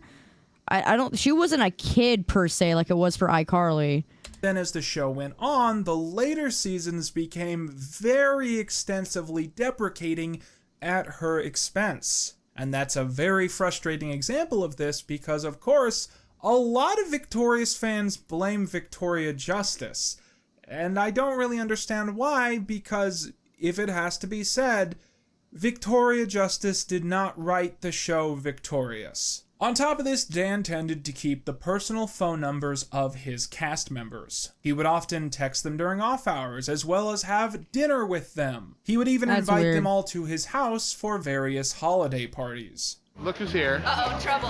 McCurdy. Hello. Hello. Now, something I've seen a lot of people say is that because such poor boundaries were in place, something must have happened. But this is the wrong way to look at this. The correct logic is this: something could have happened, thus there should have been better boundaries. Overwhelmingly, the hardest part about hosting a discussion about this is that so many people believe that Dan Schneider is automatically guilty of child sex abuse. And it's not just that they believe it, it's that they need it to be true. And I don't know why, for the life of me. So when we talk about Dan Schneider and child abuse, please keep in mind that for the most part, we are talking about inappropriate boundaries and severe, intense, emotional abuse. In her book, I'm Glad My Mom Hi, Beta. Died, Jeanette McCurdy gives Thank you, extensive descriptions of how the creator was on set.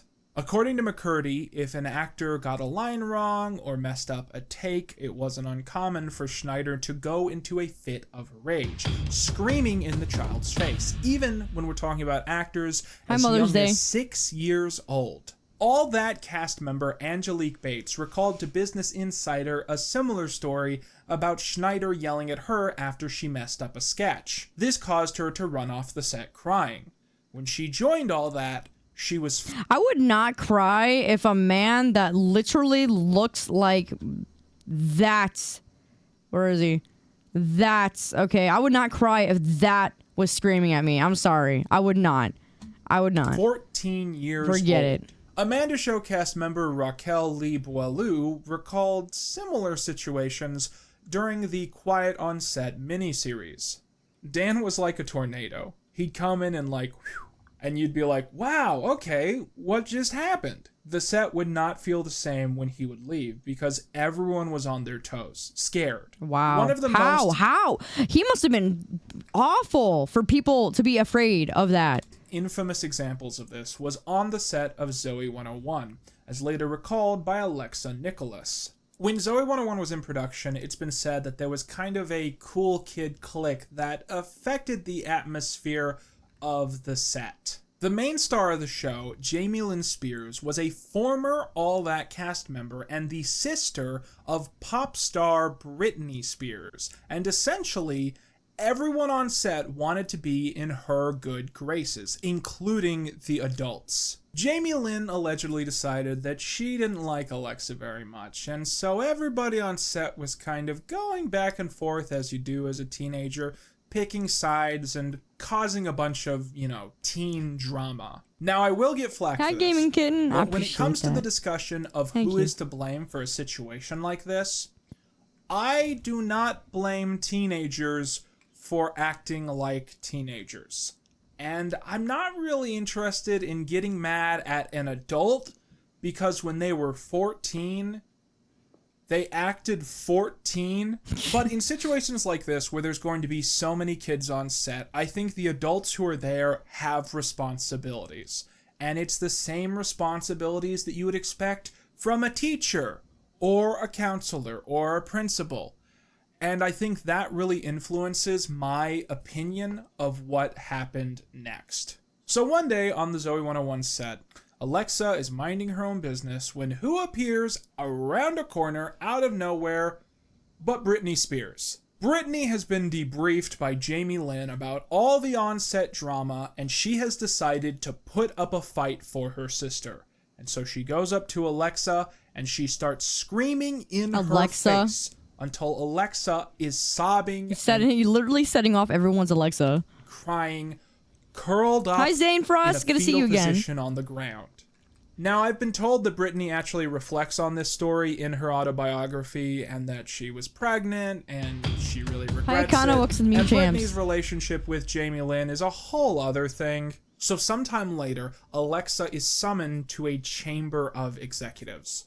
Her mother isn't there, but who is there is Dan Schneider. Of course. And Dan allegedly begins screaming in her face about what happened. And he yells specifically, the show's called Zoe 101, not Nicole 101. His stance is that Alexa is disposable, the show doesn't need her, and because of that, she is in the wrong for any incidents that happen on set. Alexa, again, without her mother, is left crying in a room filled with adults who only want to scream at her.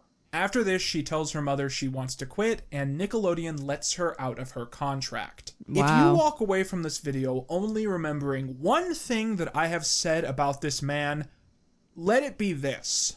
The story of Dan Schneider is the classic cautionary tale of the honorary adults and the honorary cool kid. These actors Dan was working with, they believed themselves to be grown up. They might have been 13, 14, 15, 16, but they were in that space being creative. So in their minds, they might as well have been 21 or older. I mean, that's just teenagers in general. They always think they're older than what they are. To them, they were the same as all of these adults that they were supposed to be trusting. And Dan was the guy who believed himself to just be one of the kids. He was a part of the gang, and he just happened to be a bit of an old soul. And so whenever there would be one of these classic cases where it was time for Dan to step up and be the adult in the room, he wouldn't do it. I think that's one of his biggest failings when it comes just to how he interacted with kids. And it's also incidentally why I think a lot of these former child stars, if not most of them, are totally shocked when all this bad stuff comes out about him. Because, oh, not Dan. Not our Daniel. Couldn't be precious Daniel. The next thing is Airplane. probably one of the most infamous cases that can be made against Dan Hi, furry Schneider. weirdo. Welcome to the meme chain. The sexualization of the kids on his shows. Here we go. Now, I think this mostly falls into two main categories with a Hi, little Smokey. bleed over between them. What's going on? Welcome back. The first is pretty much edgy jokes. This is material that the writers probably would have called jokes for the parents, gags that have a little innuendo but kids won't pick up on. One of the earliest examples of this was on The Amanda Show, where Amanda Bynes played a character called Penelope Taint, and taint is, of course, a reference to genitalia. A lot of the other jokes are kind of defined by the fact that it's really hard to see if they were done on purpose. Even in the Quiet on Set documentary, I think they bring up a few examples where you kind of go, you know. Excuse me if I don't just go down a huge list of potential innuendo in these shows, because I have just become so allergic to this topic in the past few years. Hi, Kisora! I know, my eyes are... I did not realize how ADHD my eyes are until I'm like looking. I just see this stupid... I'm looking everywhere. I did not realize how bad I look around all the time. But yeah.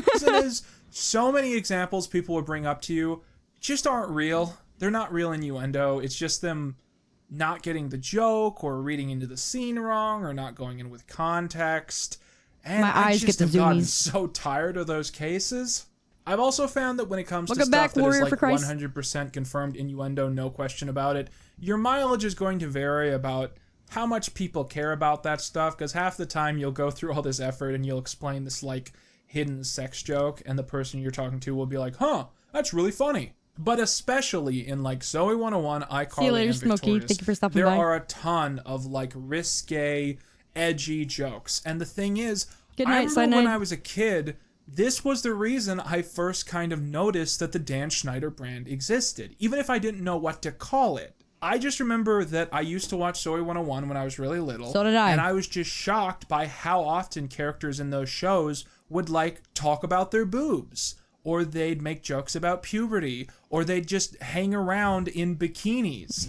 And I thought it was so new and different and edgy and risque, and I thought it was cool. Edgy. And then I grew up and I went like, oh, those jokes are kind of weird. Like specifically, I think it's strange to be working on a kid's show with actual child stars, Yeah. and to write them specific jokes Yeah. about their boobs. Yeah, that is weird. That is really weird. You don't do that. Like, you literally are aiming...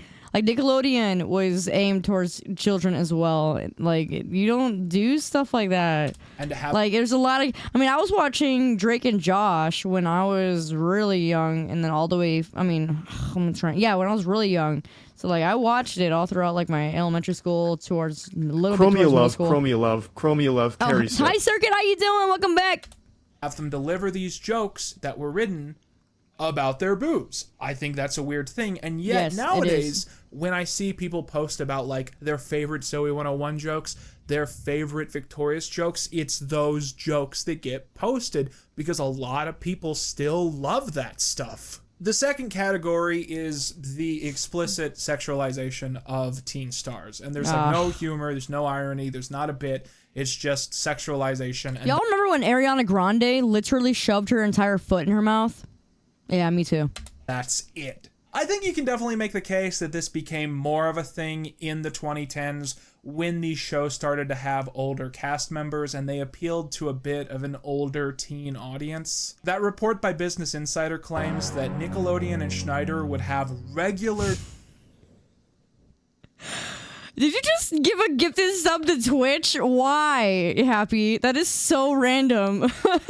disputes about the So outfits that were stupid. picked out for the cast members of Victorious. In one instance, a dispute surrounded a skirt that was being worn by a 17-year-old Victoria Justice. Nickelodeon Oh, so wanted she was 17. it longer to be more appropriate, but Dan liked it just the length it was. Eventually, they settled on a compromise of making it just 3 inches longer.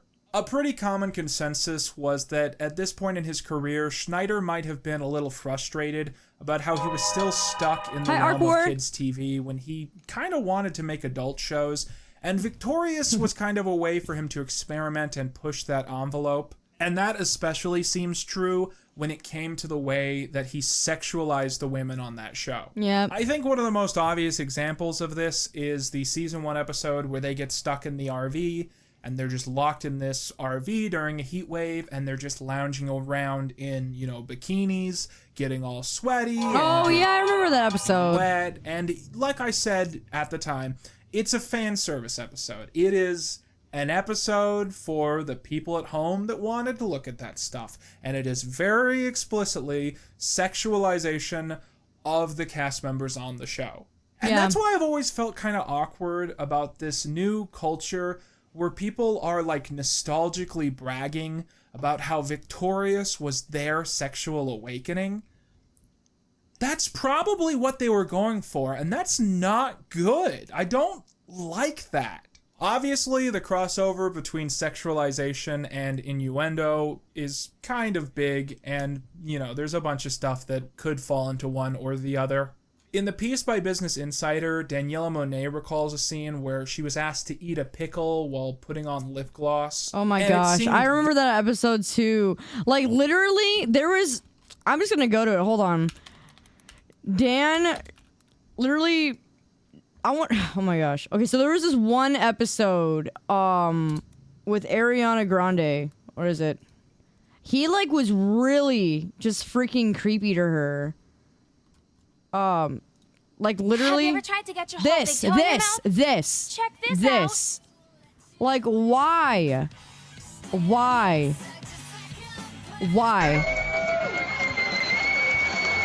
That too? This entire episode. Like, he got terrible. I remember watching these, and I didn't really think anything of this one, but now I get it. I wonder if you can get juice from a potato.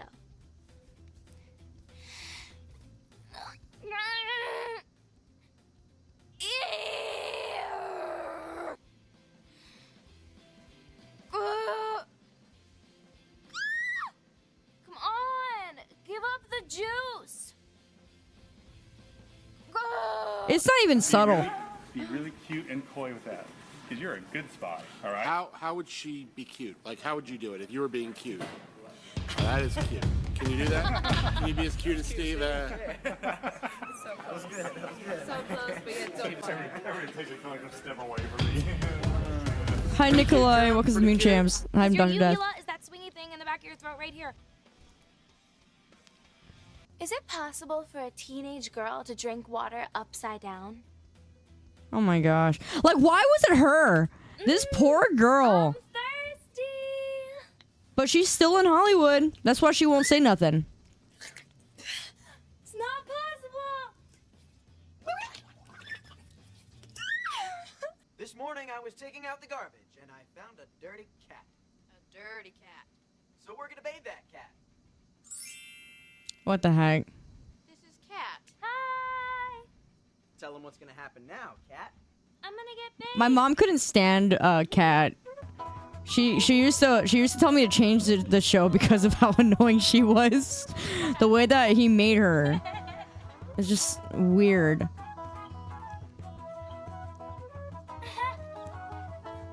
What the heck? The fact that they had to add in the feet part.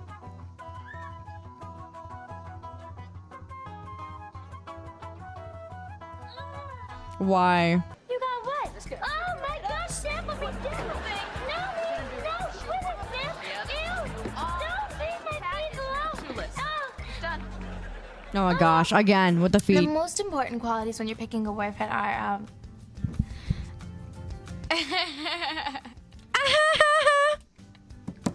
I would hate to play that character. I would hate it. I would hate it. Why, who would ever accept that position? Can't say that. He should be really nice and smart, and that's all that matters.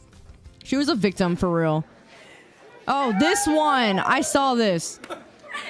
Look, do you see the way that she just got up immediately knowing that he started recording? Look at this. Look at this. As soon as she realized that he was coming over here and recording, she gets up, moves her dress immediately. That was amazing. And she tells her to get up. Things I've ever heard. Hey. Hi, what's going on here?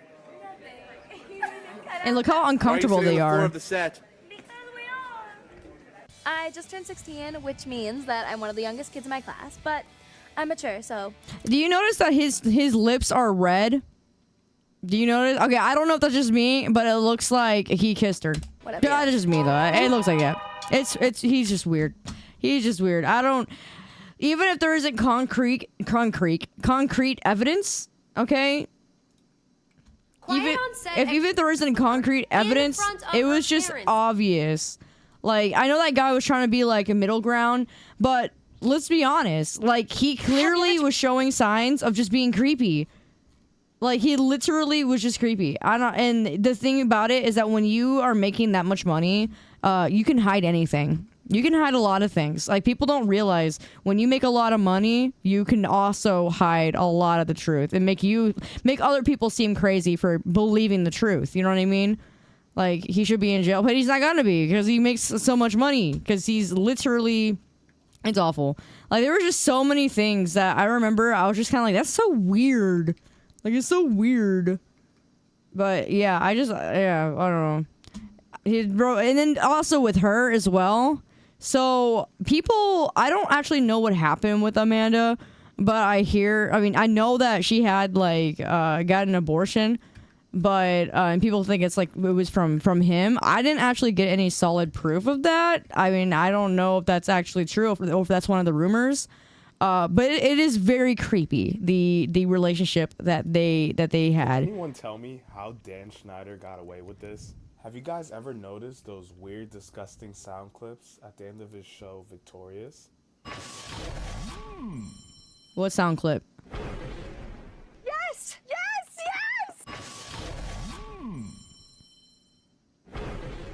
You do it way more gentle than my mom does it. I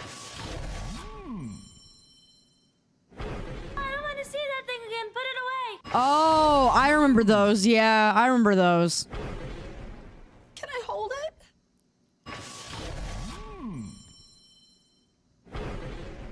Yeah, I'll smell your foot. Yeah, no, I remember those. I don't want to get blackballed. Okay, he wasn't even trying to be. But it hurts. freaking weirdo. I heard you swallow.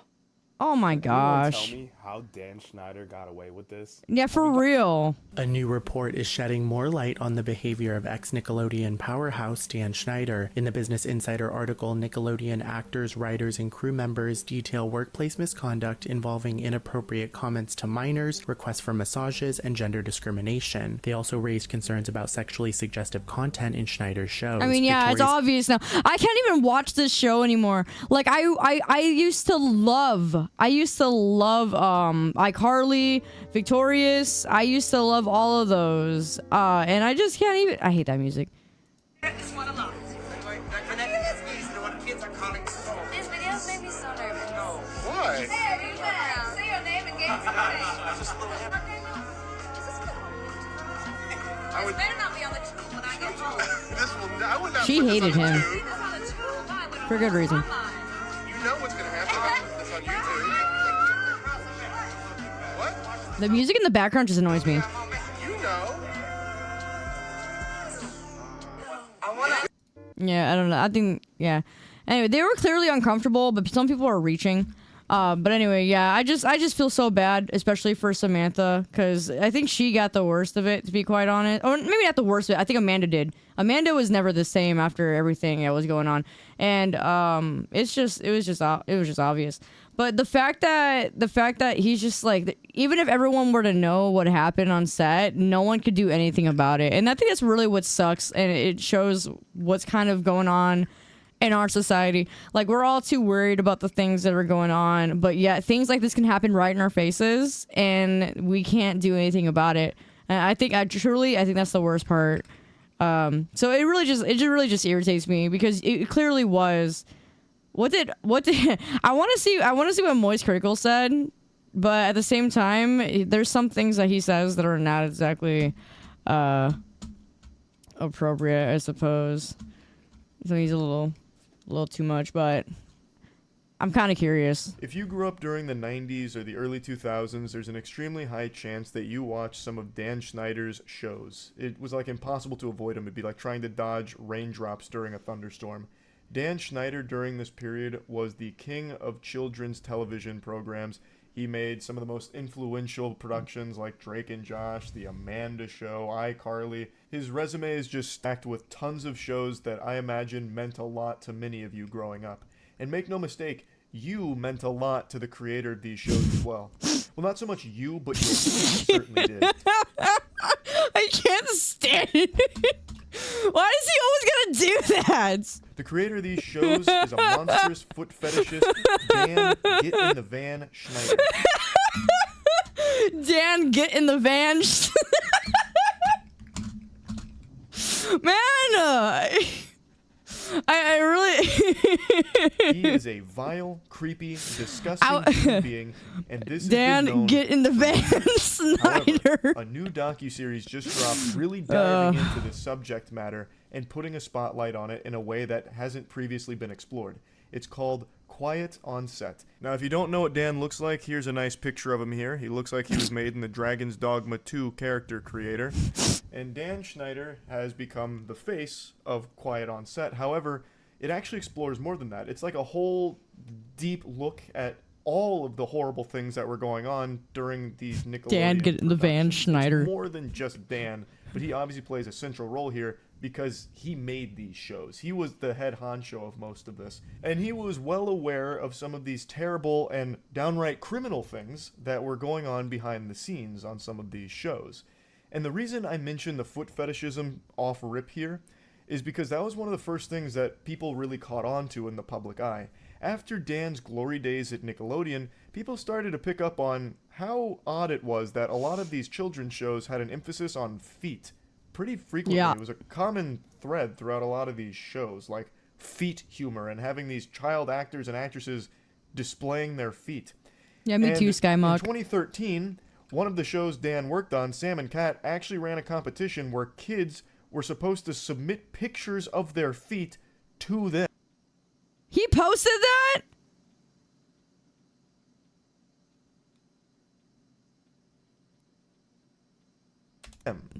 Like, that's weird. No matter how you spin it, that's a really weird thing to request Yeah. from your audience of children. I'll never forget the one time I went to a convention and there was a guy that was cosplaying as Sasuke, and he added me on Facebook, and literally a week later he asked me for a picture of my feet. I will never forget that. I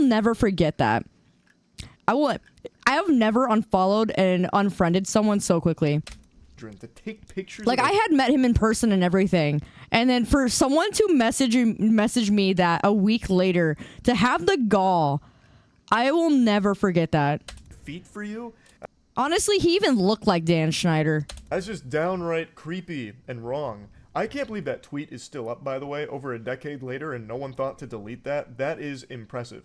But anyway, people started to pick up on Dan's fixation. Oh, by the way, I was a minor at the time. I was literally 16 years old, and the guy was like 24 or 25. I figured I'd throw that out there. I just remember that. Stompers, and it seemed like his fetish was bleeding into his work, and he was having the children unknowingly participate in it by having them display their feet. That's what it seemed to a lot of people, so it was obviously very concerning. So people did more and more digging.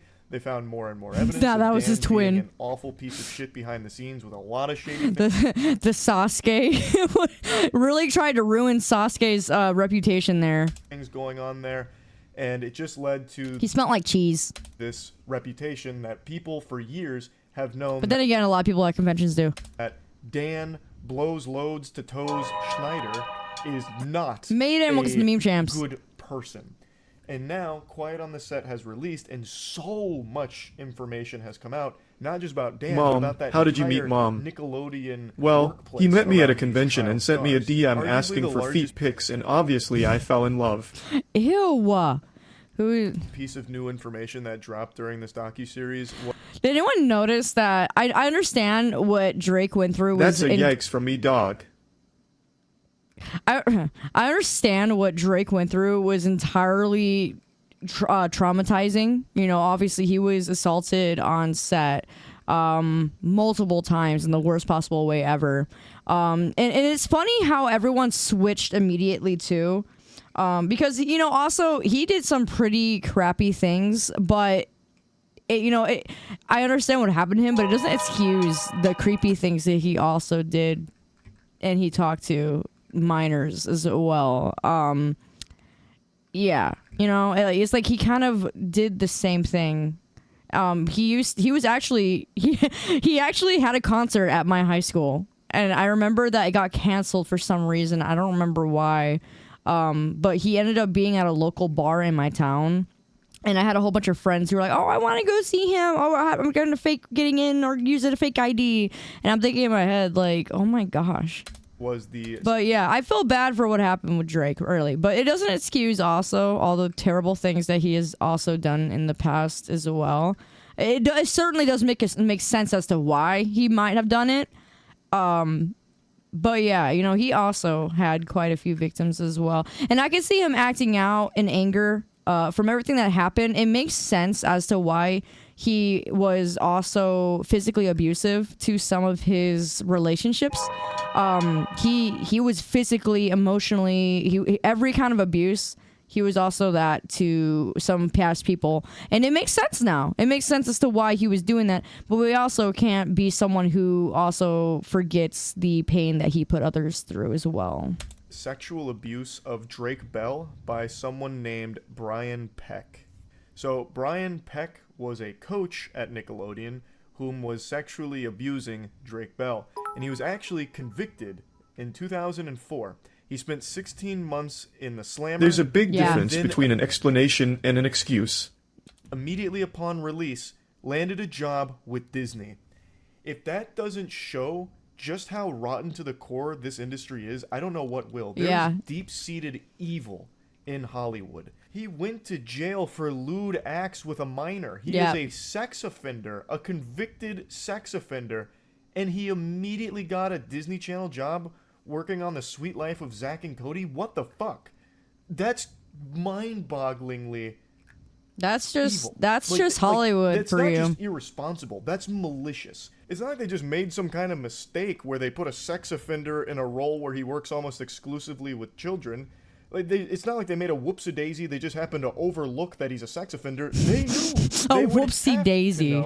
and they still hired him for that role regardless. That's scary. That's terrifying. Disney is They're corrupt. actively enabling Hollywood is a corrupt. fucking sex All of them are offender to corrupt. potentially prey on more children. Drake also described that... No, honestly, shame on these parents for even letting them act on these shows as well. Like, they're so desperate for money that they'll just use their kids as, like, to try and get them to be stars so that they can live off of their children.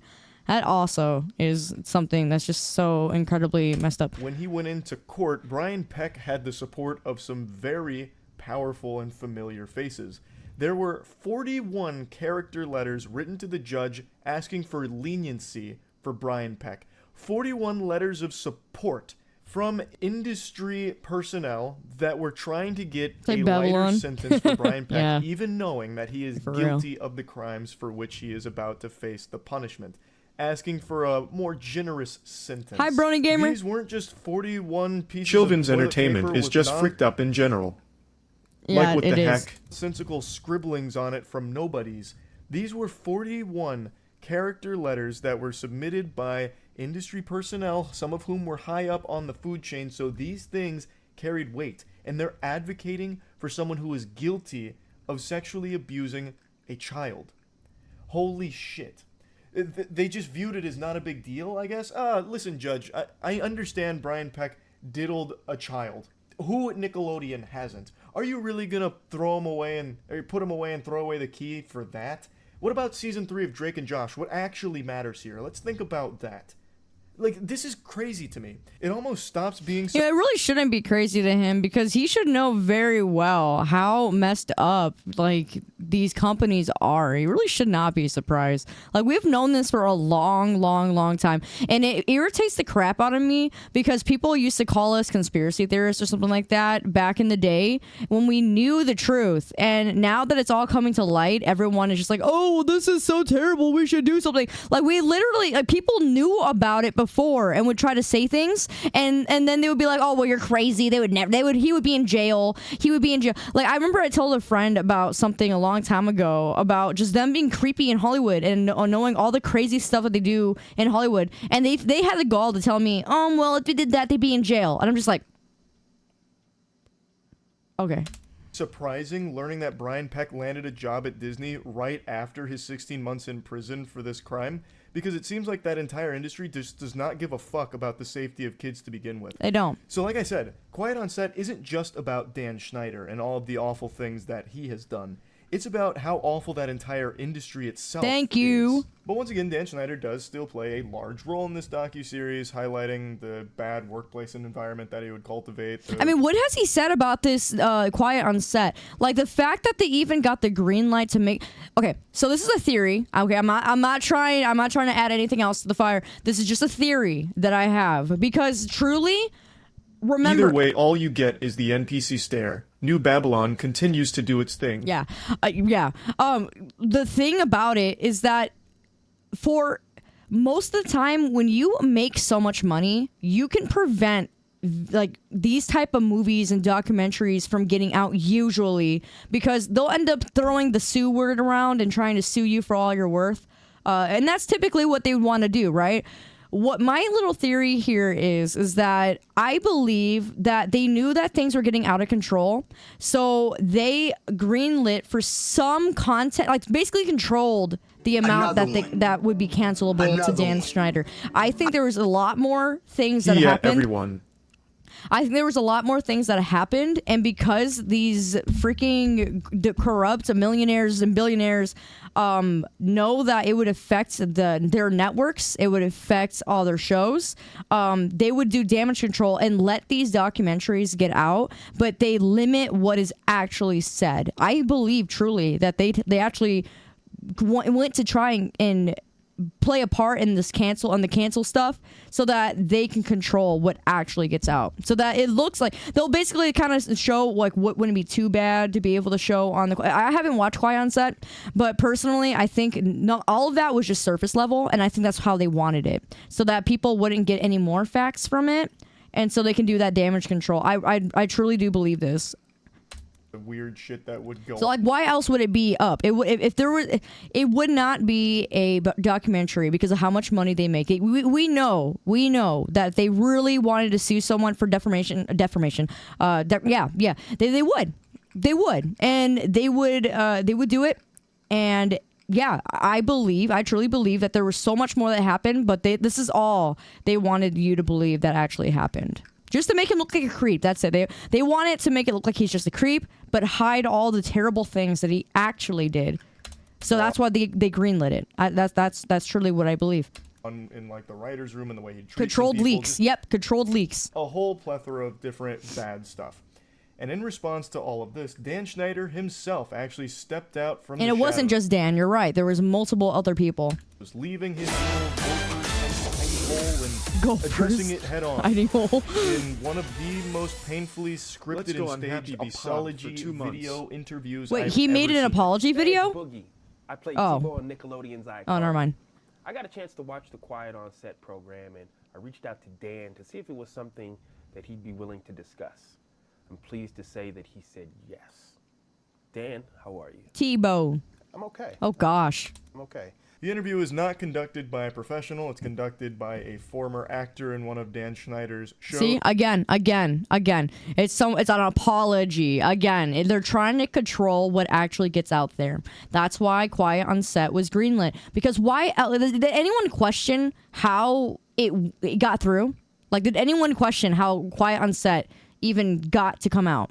It's very, like, if they were trying to hide it or maybe even try to fight the film, it would be more believable. But because they didn't even try to fight the film or anything like that, like, that's what makes it so unbelievable. Like, they were the ones that wanted to do that for damage control. It just makes sense. It really does. And he is not equipped to handle something like this. Dan looks like a thumb. Dan looks like a thumb. This is the biggest load of baloney. Like, this is just some straight up fucking malarkey. There is no pushback from Boogie on anything in this interview at all. It's just strategic softballs designed to give Dan Schneider some kind of sympathetic PR win here, where he comes out of this looking better, where he comes out of this like not the bad guy. It's so He's an actor. deplorable that they'd even try something like Never this believe an apology video from an actor. with a straight face. I think it is extremely transparent what this is, and I'm happy to say pretty much everyone saw straight through this. This did not give Dan Schneider the dunk I think he was expecting it to. This did not make him look any better in the public's eye. It actually just made it look even more sinister that he was able to, it seems, pre-prepare this interview to mitigate the potential fallout from the docuseries airing. Because he was in control of the docuseries as well. I'm telling you, he had a part in it. Let's talk about the massages. Okay. Watching the content yesterday, it was disturbing. It was wrong. It was wrong that I ever put anybody in that position. It was the wrong thing to do. I'd never do it today. I'm embarrassed that I did it then. I apologize to anybody that I ever put in that situation. An actor. Dan, talk to me about the writer's room. From what I saw, not cool. No, and I don't mean to cut you off, but if I can cut right to the chase, let me just say, no writer should ever feel uncomfortable in any writer's room, ever, period, the end, no excuses. No one should ever feel uncomfortable. That's why every time he was on set, everyone was afraid of him. No one should ever feel uncomfortable, but yet there's countless stories of all of them saying they were uncomfortable. Like, practically, they were terrified for their jobs, and he knew they were uncomfortable with stuff. Starts with what's supposed to be this moment of taking accountability. Dan Schneider's just point blank apologizing and, holding himself accountable for the sins of the past type vibe. Except he's really not. Like, these aren't things that you just, hand wave away with, a simple apology. A lot of what was reported is, unforgivable bad shit. There's really no way of apologizing for the things that Dan Schneider has done and also been accused of. So it's just, it feels so fucking insincere. And Dan Schneider got away with it, and it seems will continue to get away with it. So he loses nothing by doing something like this, which just makes it frustrating to see him parade around pretending like he cares now all of a sudden. Because I'm telling you, like I could see through it. Like he literally had something to do with the entire documentary in its own. Like yeah, there was terrible things that happened, and like they were talking about in that documentary, but that is just the surface. They wanted to control what the rumors were and actually get out some of the truth. But what is the best way that you can lie, right? The best way people make lies is by putting in truth and then starting to put in those lies. Like that is the best way to lie, is to have truth in it. Like it's extremely easy for him to just be like, oh yeah, that was bad. I feel bad for that. Oh, what a regret. Yep, not good. Like it's just I would have liked if the interviewer was someone that would legitimately dive into a lot of these things and actually press him on a lot of these things. This interview never even addresses the things that people want to hear from Dan on, such as like the sexualization of the children in those shows. Even outside of all the foot stuff, Dan included some very inappropriate things in his programs, such as Ariana Grande milking a potato, and then another scene with her getting like splashed with water and shit. Like all of it was very unacceptable and seems to sexualize the child actors and actresses in his productions. And that was never even brought up in this interview.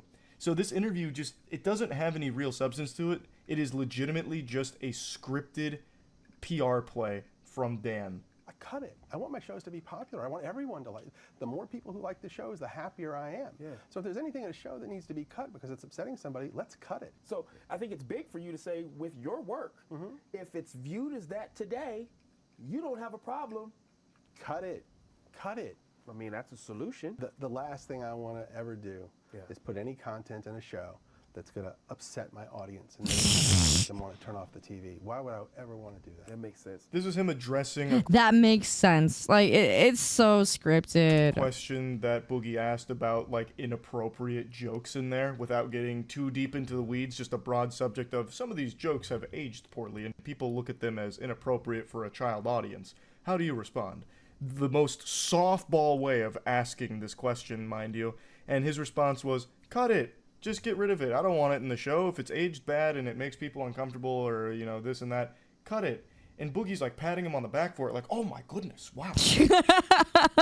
What he is, he's just like, oh wow, okay, yeah, you're being so transparent with me. That's so benevolent. What a great solution. Yeah, that makes sense. What the fuck? It's so easy for him to say that now, but it doesn't take away the fact that you filmed it.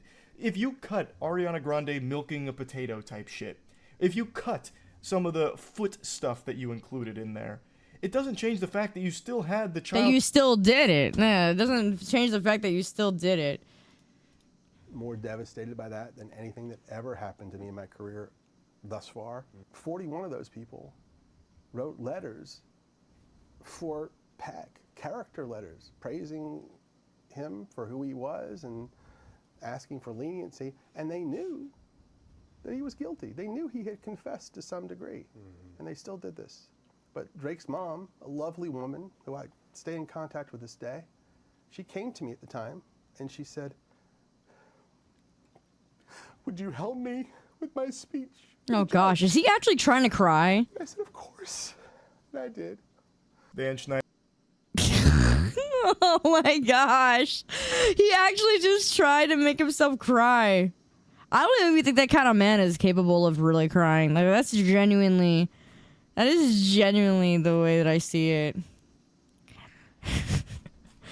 He's Dirty Dan. That's actually him. SpongeBob warned us is about blah, blah, blah. He warned us.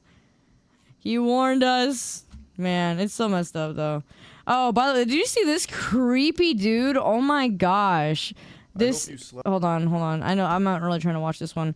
But my gosh, this guy, forgot it. Oh yeah, Kenneth Copeland. Kenneth Copeland is genuinely like you could see the demon in his face. Like you can literally see Like, this man is like a demon. Question. Like, literally, I don't even believe in the lizard people, but he straight up looks like a lizard. Like, I don't know how to explain it. Like, he is so sinister. Like, everything about like, hold on, let me go to it. Oh my gosh. Oh my gosh. Oh my gosh. Oh my gosh. Like, everything that he does is so creepy. Luxury. How much money did you pay for Tyler Perry's Gulfstream jet, for example? Well, for example, that's really none of your business, but... Isn't it the business of your donors? Listen. Isn't that the business of your donors? Listen. Man, like, look at his eyes, though. If you look at his eyes, it literally, like, Listen. I paid. Like, even his... Oh my gosh, he's so creepy. Certainly. Well, if you'd like to come out here, I'd like to give you a chance to catch your breath and have His a conversation. eyes. We don't want to. It's his eyes. Love Inside Edition. You got to get this now. Hey, you listening to me? My wife thinks Inside Edition is, oh yeah. Now, thank you, Lord. Help me. Let me pray this. Well, let me just ask you a really simple question. A lot of people think it's unbecoming for a preacher to live a life of luxury and to fly around. He looks like he's wearing a latex What's your mask as a response second to that? face. Yeah. Very simple. It takes a lot of money to do what we do. We have brought over 100, let's see, the latest figures just came out. Oh, look, he doesn't have the figures. You're supposed to be administrative, and you don't have the figures. 122 million people to the Lord Jesus Christ. Let me give you another example. Last May, I was scheduled for Lagos, Nigeria. That's a long ways. I had a week off. Like, is it weird, or is it just me? Do your pupils actually... are they actually that... Like, do people actually have it that small? Like, I just can't get over it. Like, this literally is a man... Like, this is when the Bible warns us when there's going to be wolves in sheep's clothing. And honestly, he just looks like a wolf. He doesn't even look like he has the sheep clothing. Like, he just straight up looks like a wolf. Like, I genuinely... Like, his pupils are so small. Either he's on drugs... Yeah, drugs do that. Or he's definitely on something. There's something. And yeah, the Bible does warn us about false prophets and priests. It's just so creepy. And so creepy. Schedule. He just has very bright blue eyes. They can end up looking like that, but I don't know about that. Like, they always look like that, though. Like, you could see his full... Yeah, like, you could see... It's just so creepy. And even his smile scares the crap out of me. Prayed about it, and I thought, I'm not missing that dedication in Jerusalem. Oh my gosh! Right there! Like, look at it! Like, and the fact that the people that follow him, I feel so bad, man. People are so led astray. It's insane. This is what gives. Beware of false prophets who come to you in For sheep's real. clothing, Bro, but he don't even inwardly look are like he's wearing ravenous sheep's wolves. clothing. He's straight up a wolf. He's straight up a The wolf. airplane that I bought from Tyler Perry, and I didn't pay anywhere. And Tyler's one of the greatest guys. He made that airplane so cheap for me, I couldn't help but buy it. Oh, he made it so cheap for me that I had to buy it with all the people who pay tithes. I had to do it. Had to do it. Well, okay, all right, but I want to get to the demons because people are very concerned about that comment. Give me a chance here, Inside Edition. I love your eyes. I love your eyes. That's a manipulation tactic right there. And here's what happened. We flew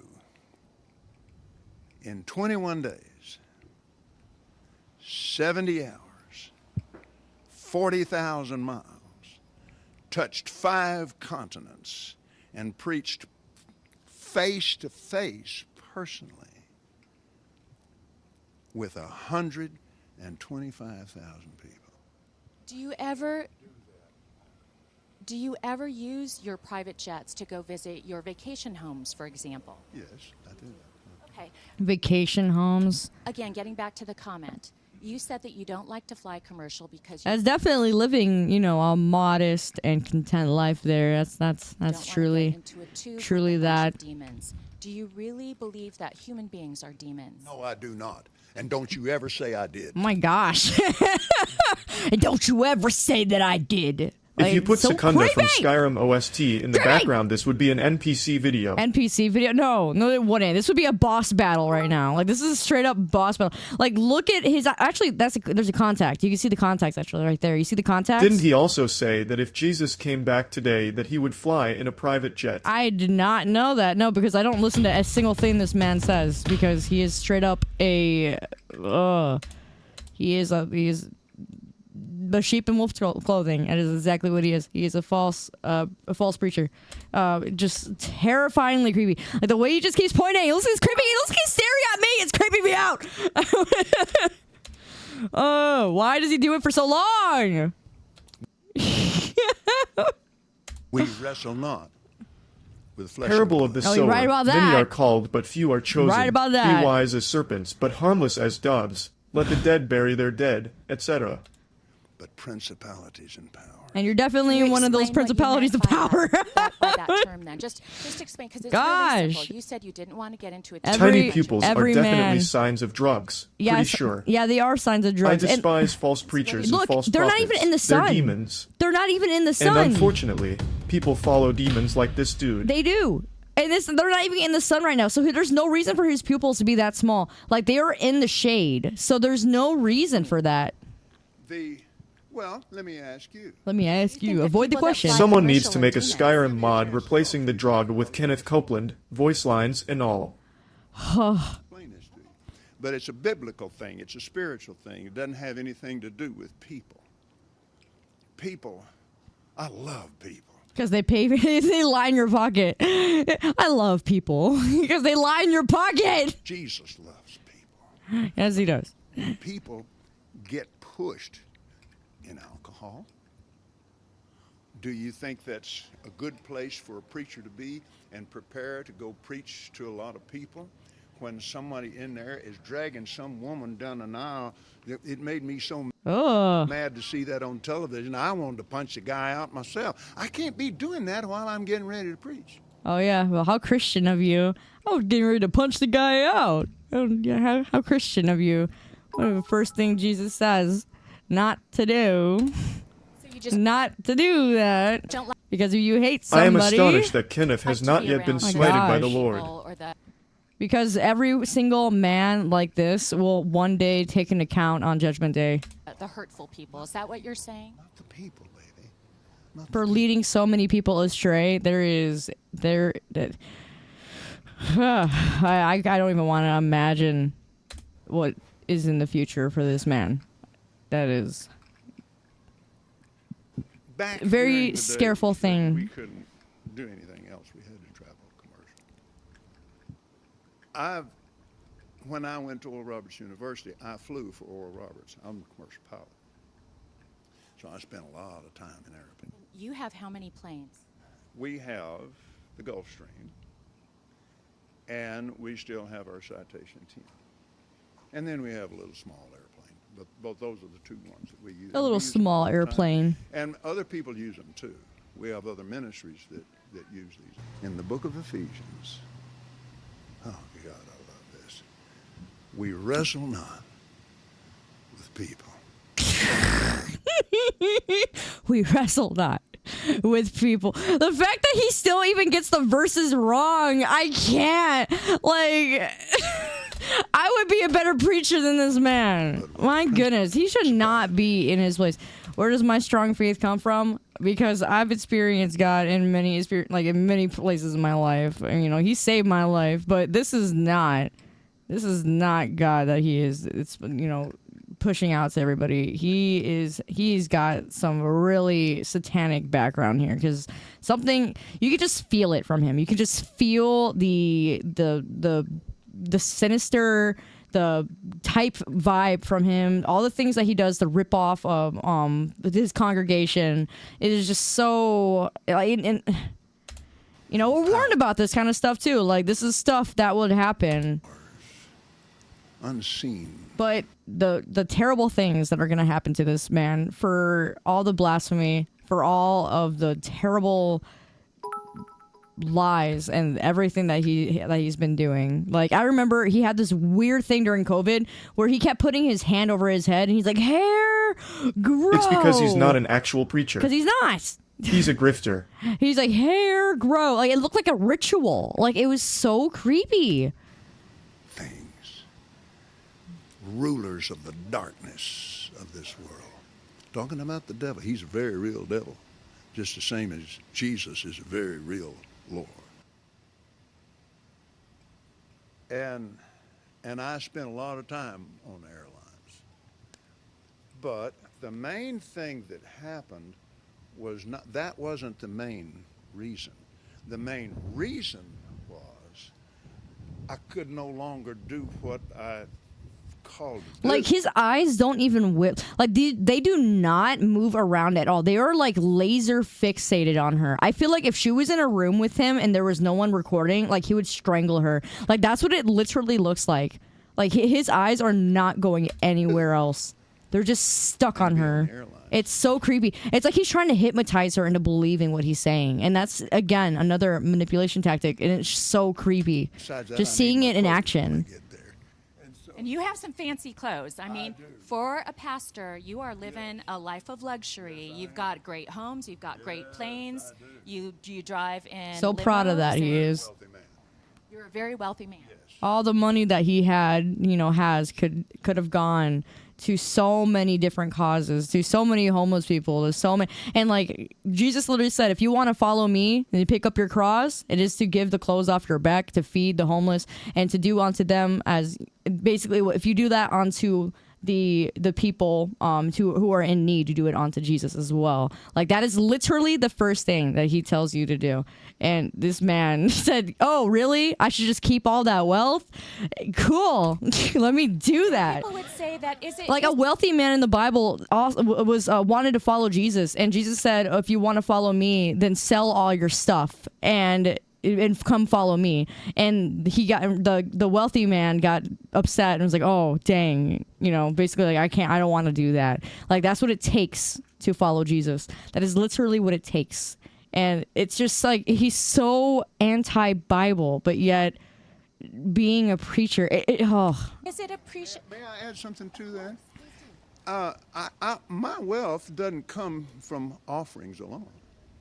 From offerings alone? That's just about 99% of it.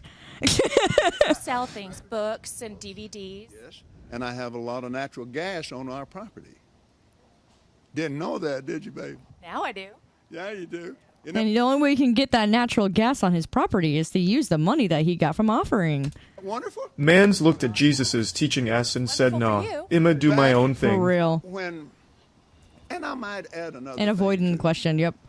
We invest from, let's see, I don't know the exact number on last year yet, but it will run something in the neighborhood of 25 million in the pool. My goodness.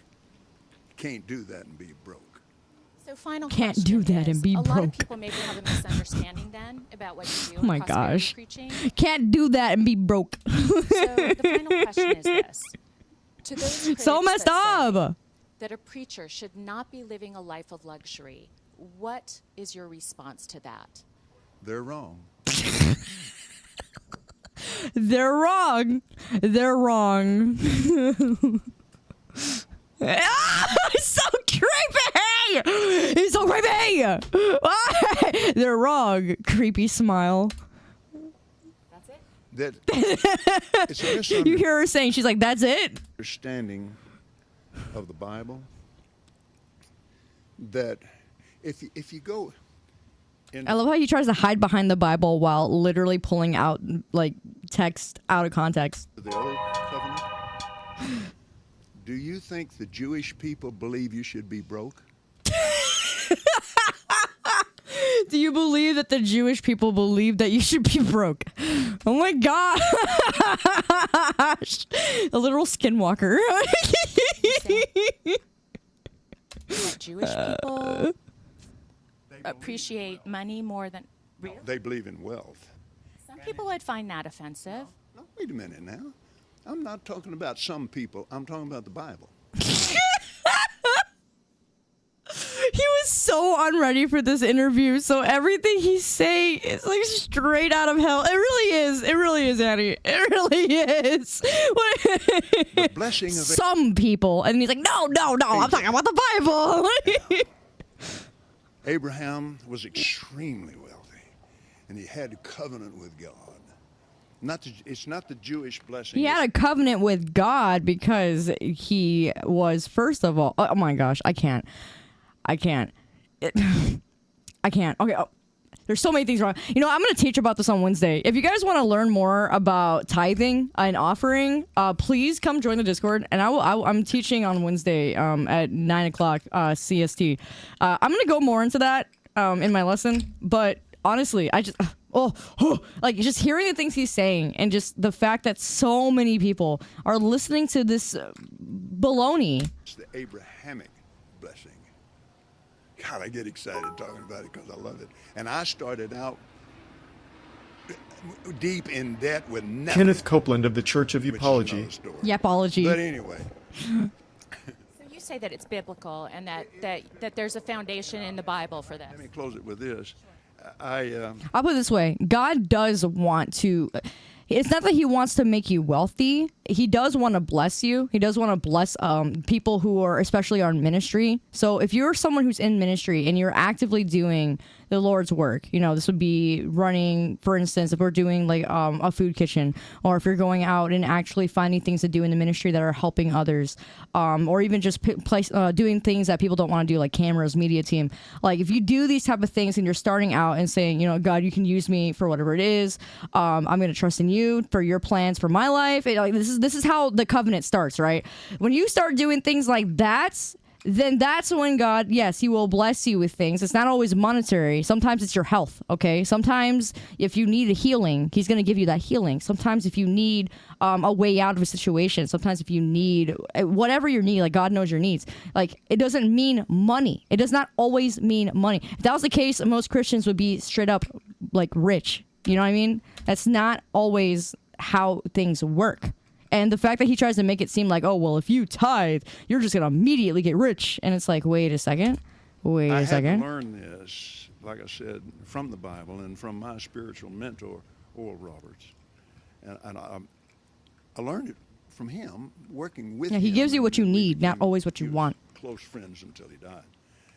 And he took the same heat for believing God would prosper you that I've taken over the years. So creepy. And Abraham was very, very wealthy man.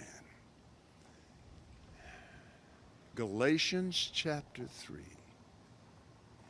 If you belong to Christ, then are you Abraham's seed and heirs according to his promise. And his promise was great wealth. The Bible also says that it's more difficult for a rich man to get into heaven than it is for I love how she knows her stuff. to get through the eye of a needle, correct? The rest of the scripture. But he said, all things are possible with God. He didn't even know how to defend it. He didn't even know how to defend that. All things are possible with God. So he basically said that, oh, well, you know, yeah, but all things are possible with God, and that's why I'm wealthy. Like, she literally got him. She literally got him. But he said, get through the eye of literally. It's more difficult for a rich man to get into heaven than it is for a camel to get through the eye of a needle. It's more difficult for a rich man to get into heaven than the camel to get to, or it's easier for a camel to get through the eye of a needle. Like, it's just so funny because he's like, well, wait. the rest of the scripture. He didn't read the rest. But he said, anything is possible. All things are possible. All things are possible. Everything is possible with God, guys. That means I can get rich. That's why. Just wait a minute. Don't read the rest of the scripture. Don't worry about what Jesus said. Read the rest of the scripture. Like, dude. Said, if you study the Greek behind that, Hey, he's like, you have to study the Greek behind it. You have to study. You guys, believe me. I've studied the scriptures. You gotta believe me. Look at the Greek, right? It's trusting in wealth. When he said Yeah, that, trust in the wealth, guys. Trust in the wealth.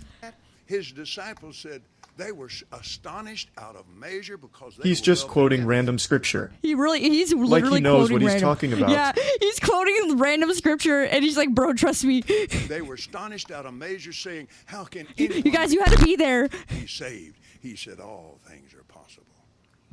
I hate hearing the Bible just taken out of context. It makes me so upset. Modest lives.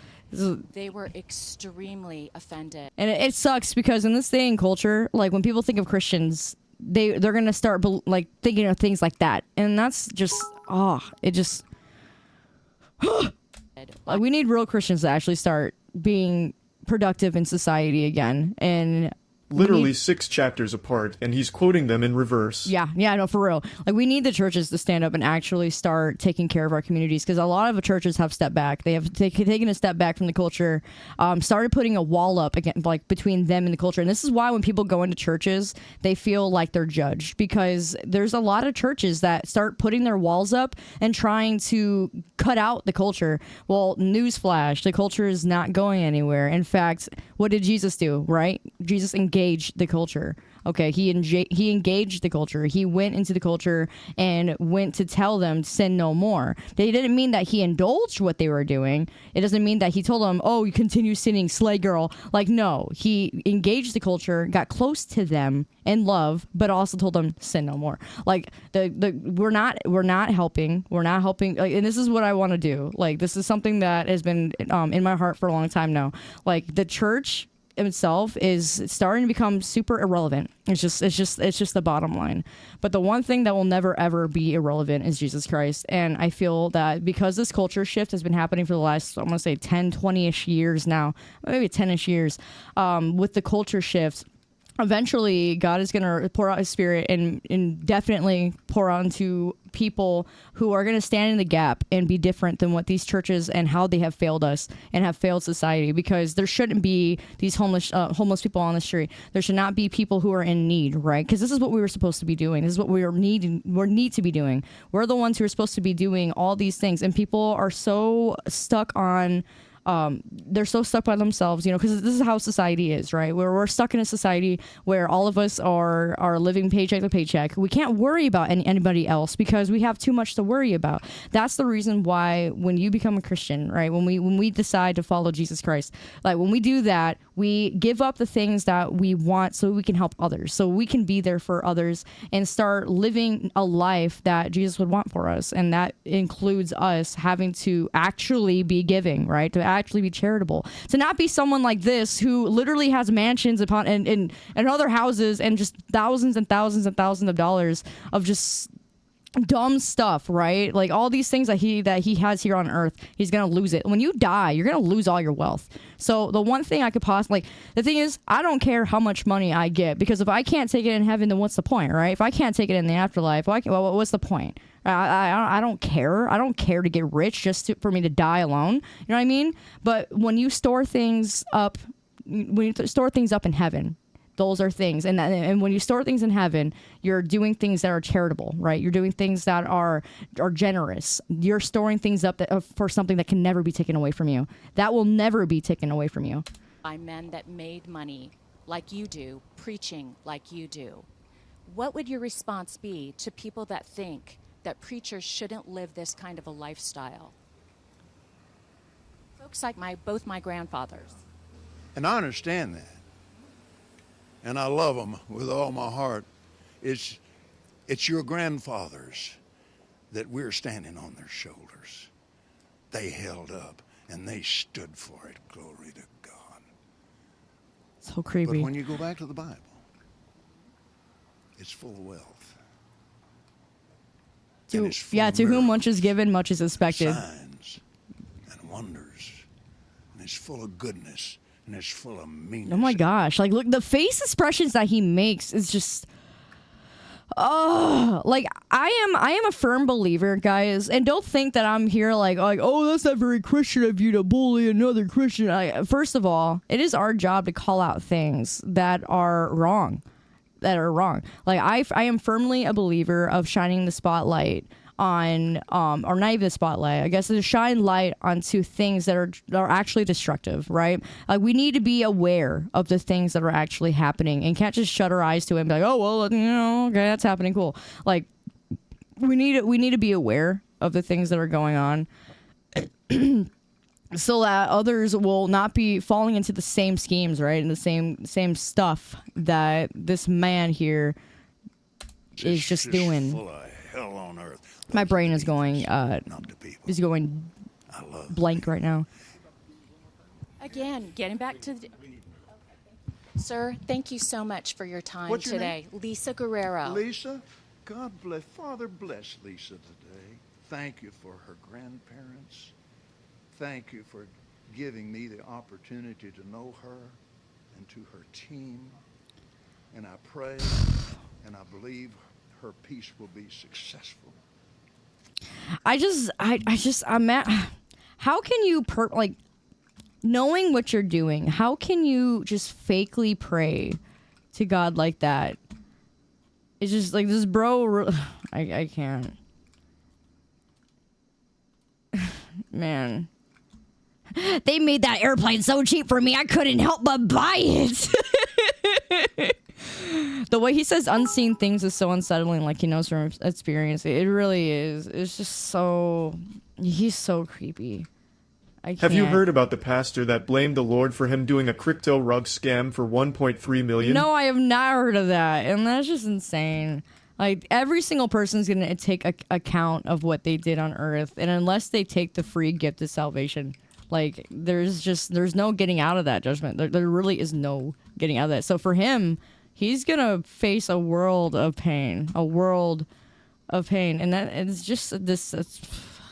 I would never wish that upon anybody. I would never wish that upon anybody. But yeah, he doesn't. Did he even blink once? Did he even blink once? Hold up. Let me put this on.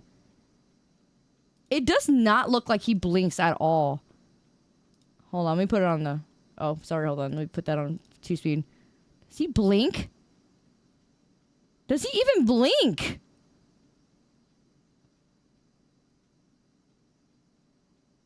He stared like I have it sped up and he is not blinking at all. Like at all. He is not. And I spent a lot of time on airlines. There's not even a blink. The main thing that happened was that wasn't the main reason. The main Bro, he's like a robot for real. Do what I called to do. He just is not blinking.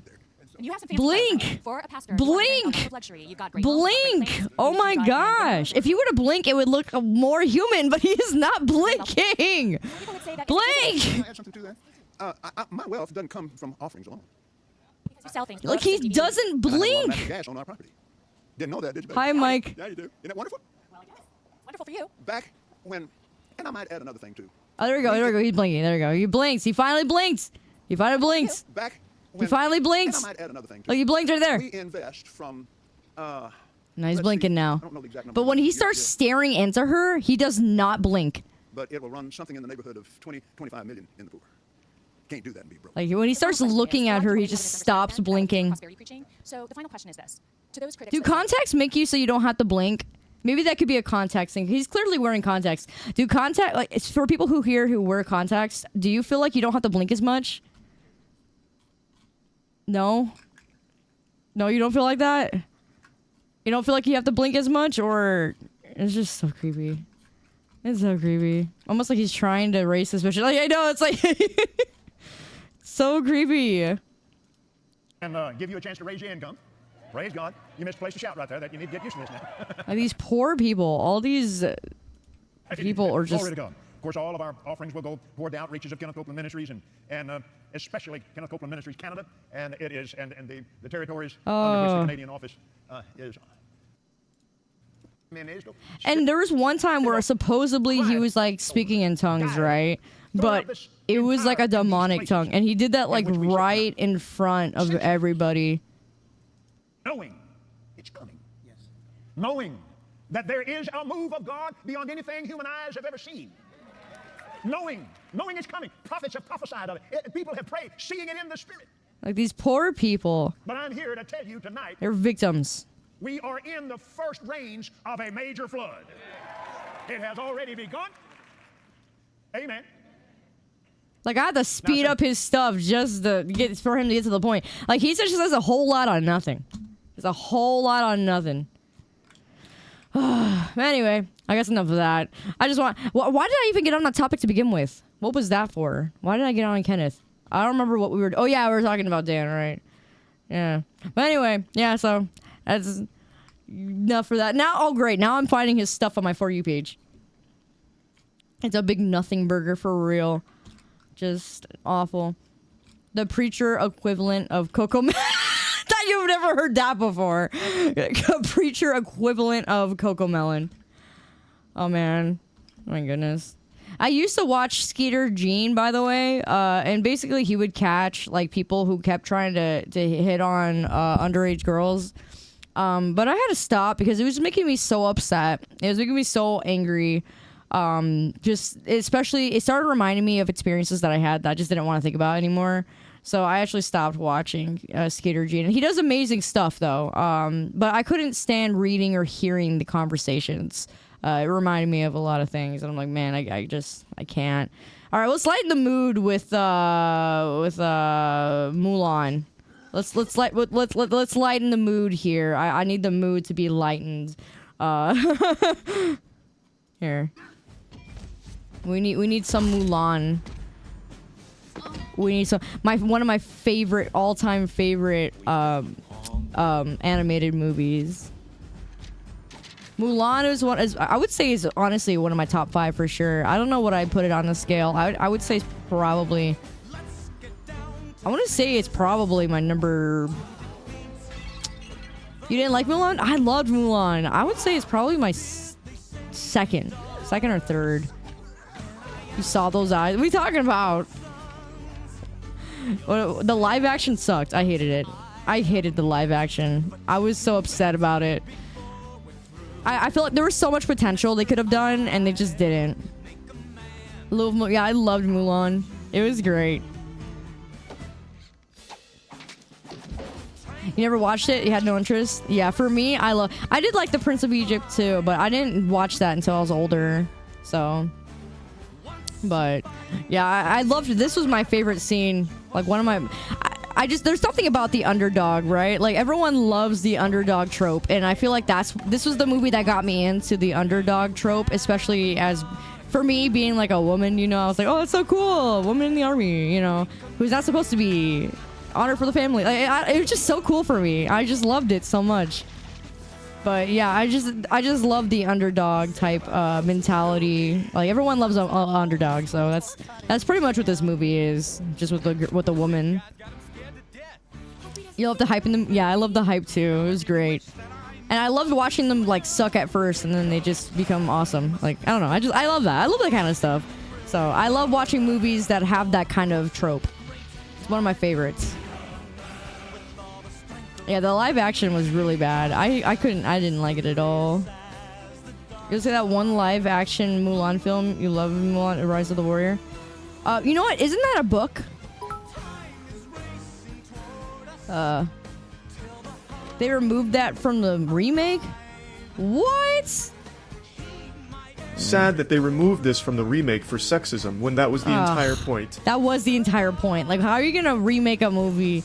Like this is how their culture was. Like, we can't erase history because we feel like it's gonna offend somebody. Like, the whole point of history is because it does offend somebody, and we're trying not to repeat it. Like, that's literally history. We're trying not to repeat it. So we have to echo. We have to explain the very stuff that happened. Like, why are we doing this? Like, why are we living in a mentality right now where we feel like we have to be hush-hush about history? Like, we need to talk more about what happened in history and stop acting like, oh, we don't talk about that. We can't talk about that. Yeah, we can. It's just too much. It offends people. Yeah, it's supposed to offend people. It's what happened. It's what happened. Let's not do it again. Goodness gracious. In fact, you can make a lot of really good story points off of history, okay? Like, there's a lot of good points that you can make. It just makes me so mad. It makes me so mad. It's like you're trying to remove history. Like, you're doing the opposite. Like, you're removing history so we can repeat everything that happened. Ugh. I swear. It's just so crazy to me. There's so much wrong with just society online sometimes. I just can't. What the heck?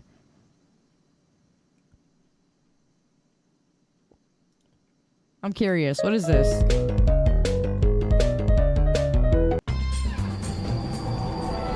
Maybe this time you'll learn.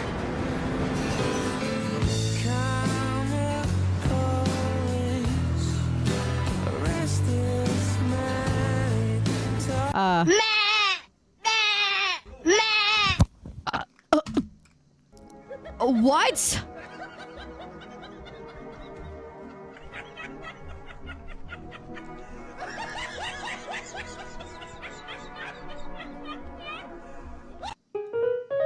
Definitely random brain rotted memes, right? Brain rotted memes. Listen, there's some brain rot memes that I love. For instance, I will never not love Idiot Box, okay? I loved that kind of stuff. I loved it. Let's see. Oh, you guys remember Dumb Ways to Die? Dumb Ways to Die. So many dumb ways. My brother was obsessed with this. He was obsessed with this. He wouldn't stop playing it. It's out of date. Use your private parts as piranha bait. Dumb ways to die. So many dumb ways to die. Dumb ways to die. So many dumb ways to die. Such a throwback. Yeah. My brother wouldn't stop playing this. 11 years ago, yep. Didn't they make a whole series off of this too?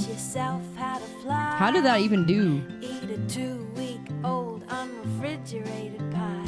Dumb ways to die. So many dumb ways to die. Dumb ways to die. So many dumb ways to die. Invite a psycho killer inside. Scratch a drug dealer's brand new ride. Take your helmet off in outer space. Use a clothes dryer as a hiding place. It's so stupid. Ways to die. The song is so catchy, I know. It's so catchy for no reason. Ways to die. So many dumb ways to die. Keep a rattlesnake as a pet. Sell both your kidneys on the internet. Eat a tube of super glue. I wonder what's this red button do? Dumb ways to die. Oh man, yeah. I actually couldn't stand this as a child, but now I'm watching it now. But I couldn't stand it because my brother wouldn't stop playing it. So I actually hated it. But, goodness. Feel different about it now. Like a moose during hunting season. Disturb a nest of wasps for no good reason. Stand on the edge of a train station platform. I thought it was too repetitive back then. Gets at a level crossing. Run across the tracks between the platforms. They may not rhyme, but they're quite possibly the dumbest ways to die. The dumbest ways to die. Listen, if I'm gonna be repetitive, it has to be at least good, okay? That's why. So many dumb, so many. I didn't actually. What the heck? I actually didn't. Okay, Jarl. I actually didn't really like Happy Tree Friends either. I don't know. I just wasn't really into it. I thought it was just too disturbing even back then. And that was when I was in the edgy stuff. And I was still kind of just like, it's just weird. I just wasn't into it. I didn't like it. Little Big Planet! Man, I love Little Big Planet too. I always see this. I always see it on here and I'm always like, man, I loved it. Bill Nye, but every time they say Bill, it resets. Bill Nye the Science Guy. Bill Nye the Science Guy. This makes me mad. This makes me mad. I hate this. What it feels like to have a song stuck in your head. But Geometry Dash players here. Geometry Dash.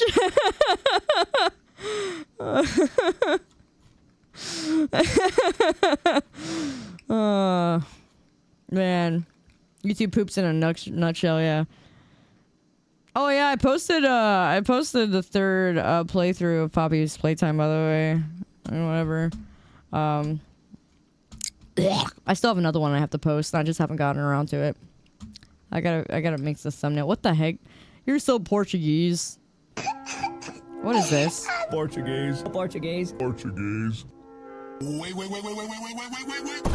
so Portuguese. Portuguese. Jesus. Okay, so the first night is never usually that bad in any of the games, so I'll play through. Hello, everybody. My name is Markiplier. If you're coming So right now, let me stupid. see it. Let me see it. Show me. Hello, everybody. My name is Portuguese. My name is Welcome. What? What? So random. This video causes unknown type of brain rot.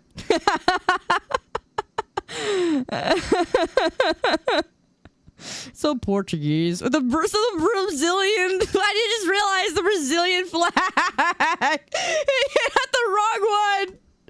Hamster. Is that the potato that Ariana Grande was holding? I want that little model of the hamster. I want it. I want to put it on my head. Where did they get this from? Give me that model. Give me the model. I need that model of the hamster. Who has it? I need the hamster. I need the 3D model of that hamster. That's really definitely hamster. They speak the same language. Now this is some quality content that I've been looking for.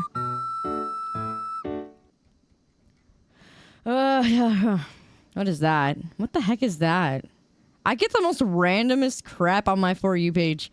I can only blame me for that. Hello, Sleepy. You love hamster? Oh my gosh. I get the random stuff.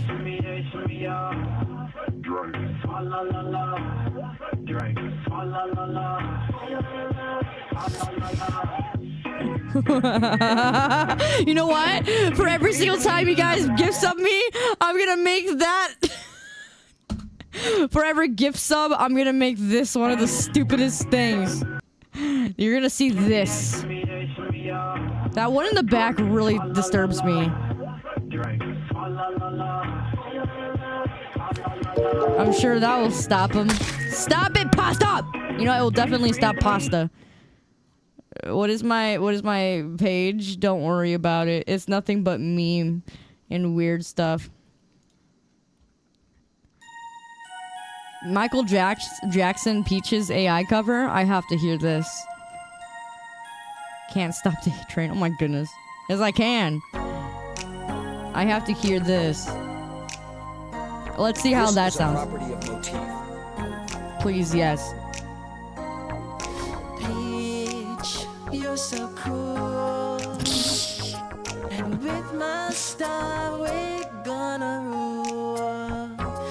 Peach, understand. It's crazy how that really does sound like. Love you till the very end. Oh, peaches, peaches, peaches, peaches, peaches, peaches, peaches, peaches, peaches, peaches. I surprisingly like it. I actually love it. I like this version better. It sounds like a Michael Jackson song. Sounds like his early career. Mario, Luigi, and a Donkey Kong too. 1,000 troops of Koopas couldn't keep me from you. Princess Peach at the end of the line. Yeah, his voice doesn't go high enough. But that's his style of singing, though. Peaches, peaches, peaches, peaches, peaches, peaches, peaches, peaches, peaches, peaches, peaches, peaches. I love peaches, peaches, peaches, peaches, peaches. I can't believe he came back from the dead to record this song. Yeah, I liked it. I like that one. That just sound, it does sound like a song he would have sang. I like it. Mr. Krabs, Billy.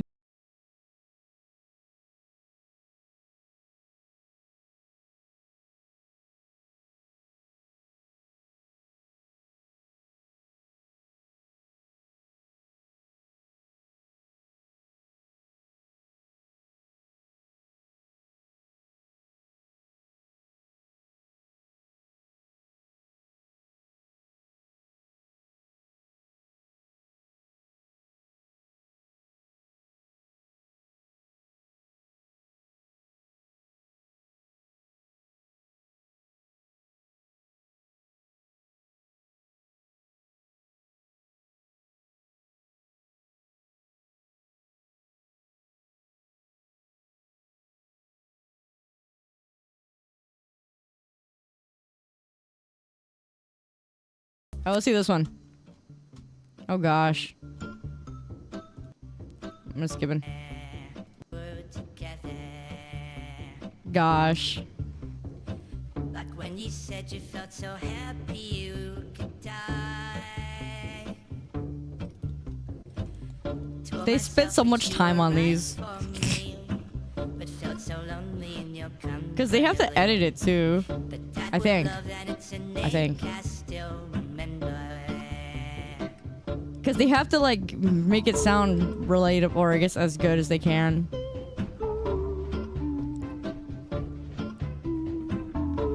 I'm gonna go to the chorus. Well, you said that we would still be friends. But I'll admit that I was glad that was over. You're Kemply. Here we go. Oh gosh.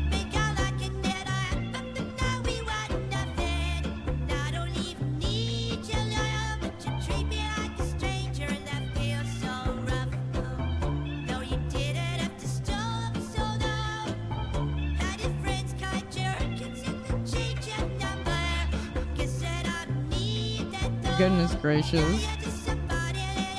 I don't know how I feel about it. At least it doesn't sound like AI, at least. Like it sounds pretty good, at least. Sounds pretty good. You hear Kenny's part? Here, we'll go to it.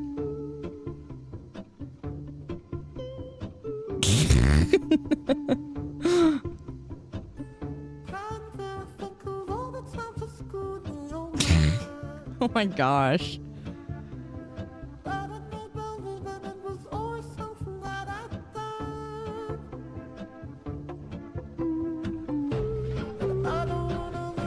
Gotta hear him hit that high note.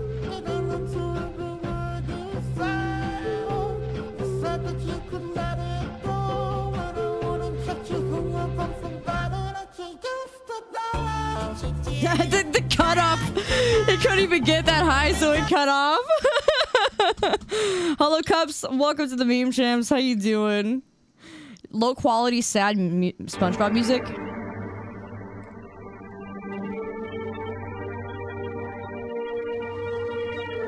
I thought that was Skyrim music for a second.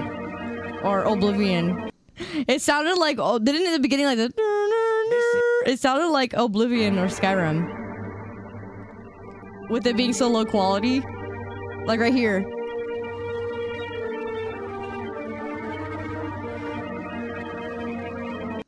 Oh, goodness. It does. Windy Goon, I don't know who that is. What is that? There's a zombie on your lawn. Gosh, no. Nar. Why Shrek 2 is the perfect sequel? I already know it's the perfect sequel. It's the best, okay? The best. It is the best. Metro making it make it boom. What is this? Metro booming, make it boom. What the heck is this? What was that? I don't get it. I am so confused. Why was this recommended to me? This is the comment right here. Why was this recommended to me? What is this? I don't understand. What is this new Gen Alpha, whatever the heck, whatever generation we're on? What is this? I don't know. We're really going there. What is this? A Y?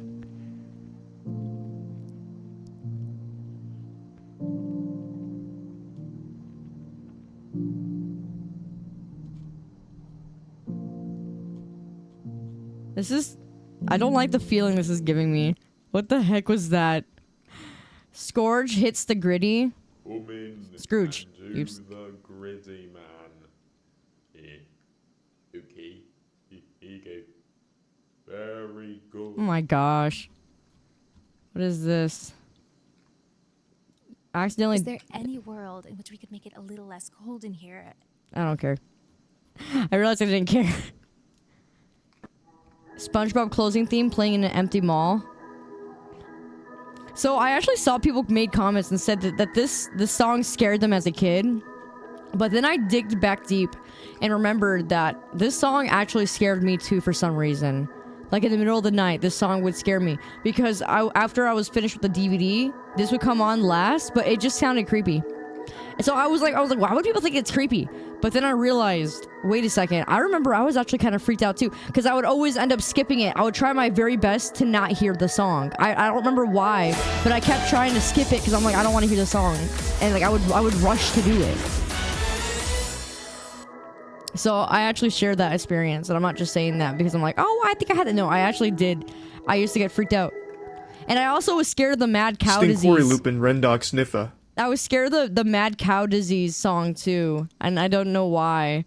Or that song, I'm sorry, the mad cow disease episode. I didn't like that episode. It used to scare me when I was a kid, so I would not want to watch it. But yeah, this ambient song at the back, I actually didn't like it. It sounded kind of creepy to me, I guess, as a kid. Obviously, it's not, but for some reason, as a kid, I thought that it was. Like, I wanted to skip the song. It just sounded weird. I think it's because of the way that the music is, like, it's in a lot of, like, minor keys, I think. It's like a lot of minor type keys, like a weird offbeat type of song. So I think that might be what it was, maybe. You know, children get scared of everything, so.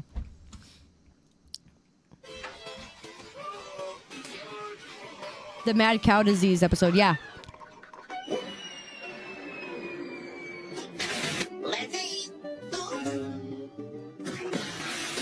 I miss when SpongeBob was all about explosions. That was the times. What is this? What is this? No, I don't want to know.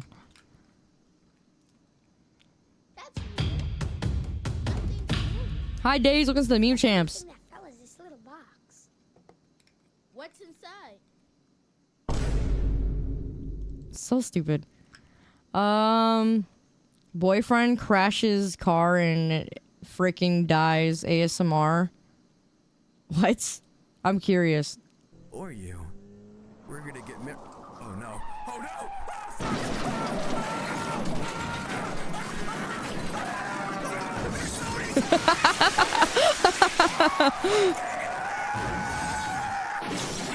Hey, Ricky follows me on Twitter. Oh, thank God it's over. If there was just one more car, I love his voice. I would have died. Oh my gosh. He's cool. Somewhat inappropriate on his other videos, but he's cool.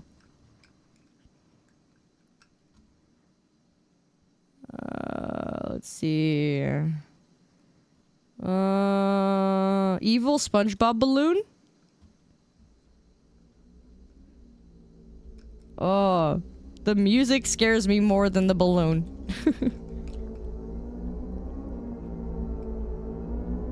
The dog is not having it.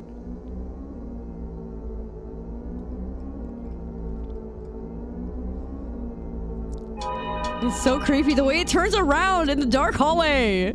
I hate it. I hate it. It is so eerie.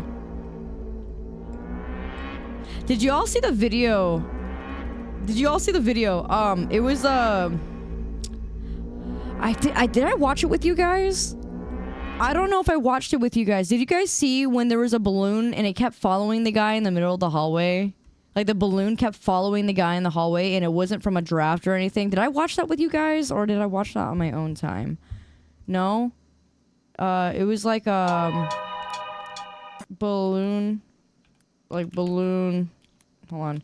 It was like balloon follows janitor. Did you? I think I watched that with you guys. Did I not? Basically, he's a janitor, and he goes down this hall. Are you sure I didn't watch this with you guys? I could have sworn I did.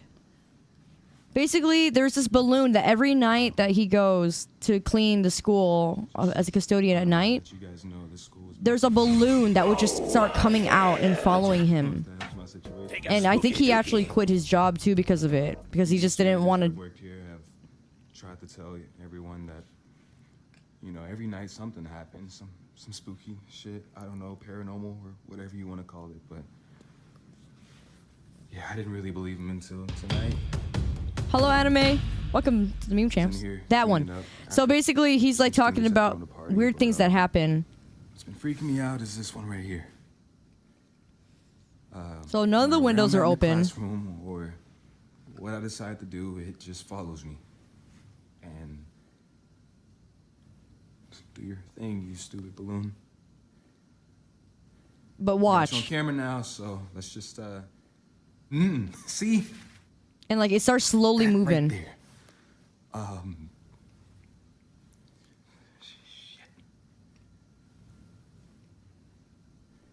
See how like the string is moving and stuff? He literally quit his job because things like this kept happening. But it gets weirder, watch. Not just the balloon, but he records some other things that happen at the school. And kids would even complain saying that they feel like things would happen here. It wasn't just him. But he gets the most of it. It's like always like the nighttime. See, look. Look at that. Okay.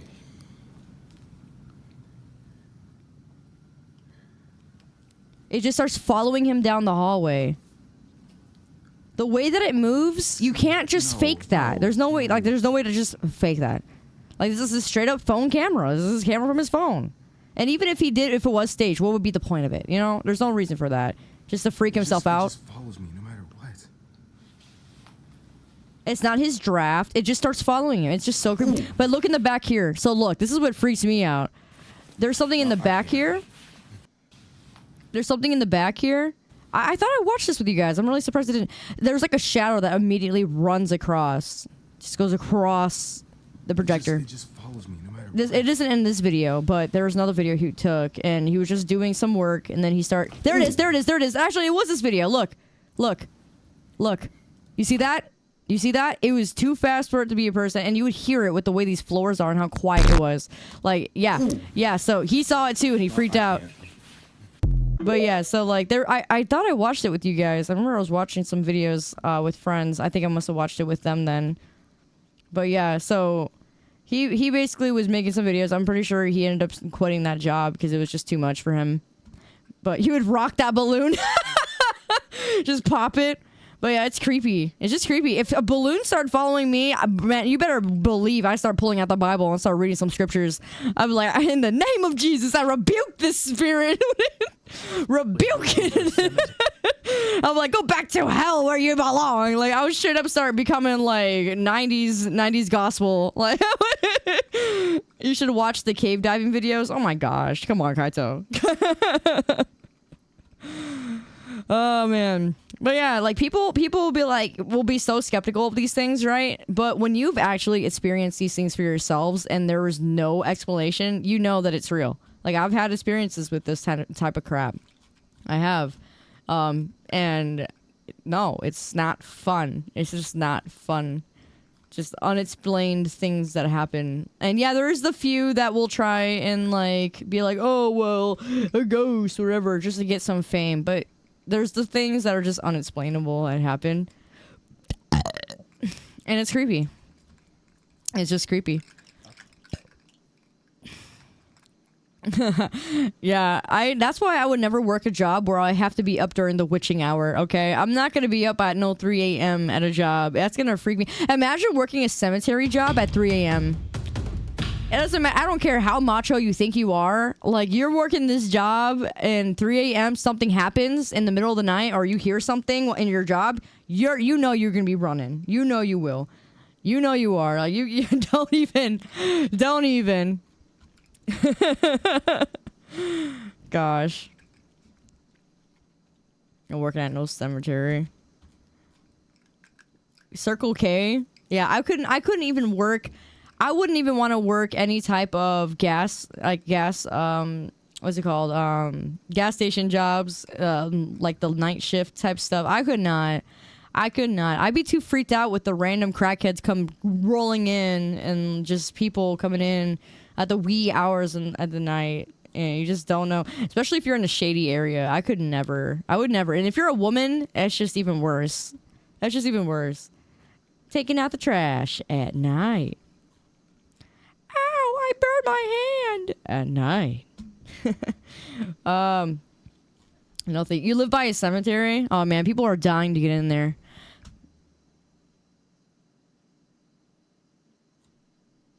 I blame you guys for that. I blame you. I truly do. I've spent way too much time with you. I can't. Nope. No, I take it back. I take back what I just said. Take it back. Comfort chain, but it was all a dream. Why does this image look so odd? This looks so comforting to me. This is such a Midwest. This is Midwest core. This is Midwest core right here.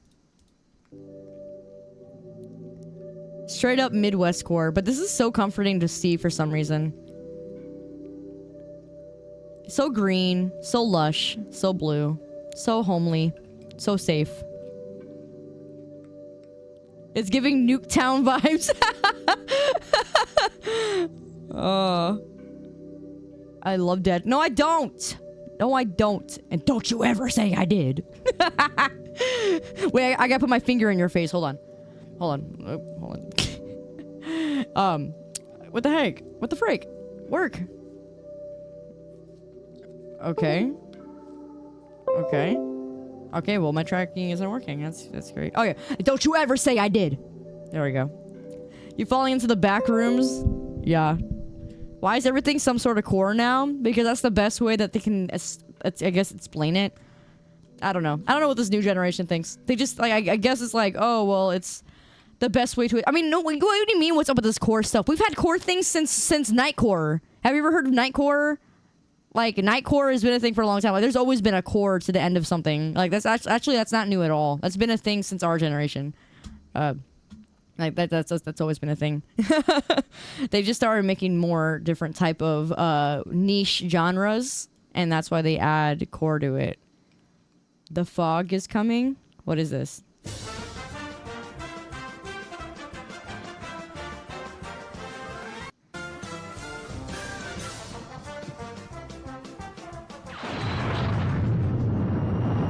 What the heck? This is so random. Yeah, core stuff started back in the early 2000s. It's just this new generation that's bringing it back. What the heck is this? You're random? I'm definitely random. If you know the kind of content I used to watch growing up, you would definitely know how random I am. That's never changed about me. I used to love YouTube poops for a reason. That's so creepy. Imagine showing that to your nephew or nieces or like little kid, like little brothers and sisters. Imagine showing them this video. You're gonna scar them for life. Markiplier lobotomy core. What the frick is that? Hello, everybody. My name is Welcome. This is something Cherry would love. Someone call Cherry in here. It's coming. If you're coming right now, let me see it. Let me see it. Show me. Huh? He who is coming? You better get out here. You better come out here. Come where I am. You're so Portuguese. Hello, everybody. My name is Portuguese. Was that the bite of Welcome? Was that the bite of welcome? Hey, y'all want to see me play Truck Simulator? Because I kind of want to play that one of these days. Just relax and play that game. I want to play American Truck Simulator. I might download it. Play it tomorrow. What do you think? What you think? You think I should play it tomorrow? Okay, I'm gonna play American Truck Simulator tomorrow because I've been wanting to play it. What's that new game that just came out? It's like that new Bennett Foddy or whatever it is. Bennett Foddy. It's that new game that came out. Which one do you actually want? Not the Getting Over It. It's like a climbing game or something. I think he made another one. Like a climbing. Is that what it is? A difficult game about climbing. I just saw this recently. What is this? Isn't it the same type content? A difficult game about climbing. Is that what it's called? What is it? Okay, this game would make me rage. I would rage playing this game. Like 100%. My name is Markiplier and welcome to a difficult game about climbing. I would absolutely. The arduous adventures of Bennett Foddy. Okay, so it's not by the same person. It's a different game. What is it called? What is it? Steam powder. Oh gosh. Should I play this tomorrow? Man, I don't know. I don't want to play a rage game while I'm a woman on something right now. I don't know. Should I play a very calming game of Truck Simulator, or should I play this? What do you think? Favorite Private Sunbear. One. 7 Keep months. up the good stuff. Dang. Laughing face. Not soon. What do y'all think? You know what? Mods, do a poll. I'll think about it. Which one? Truck Simulator or climbing rage game? Goodness gracious. I don't know how I'll feel about that rage game. I would probably lose it.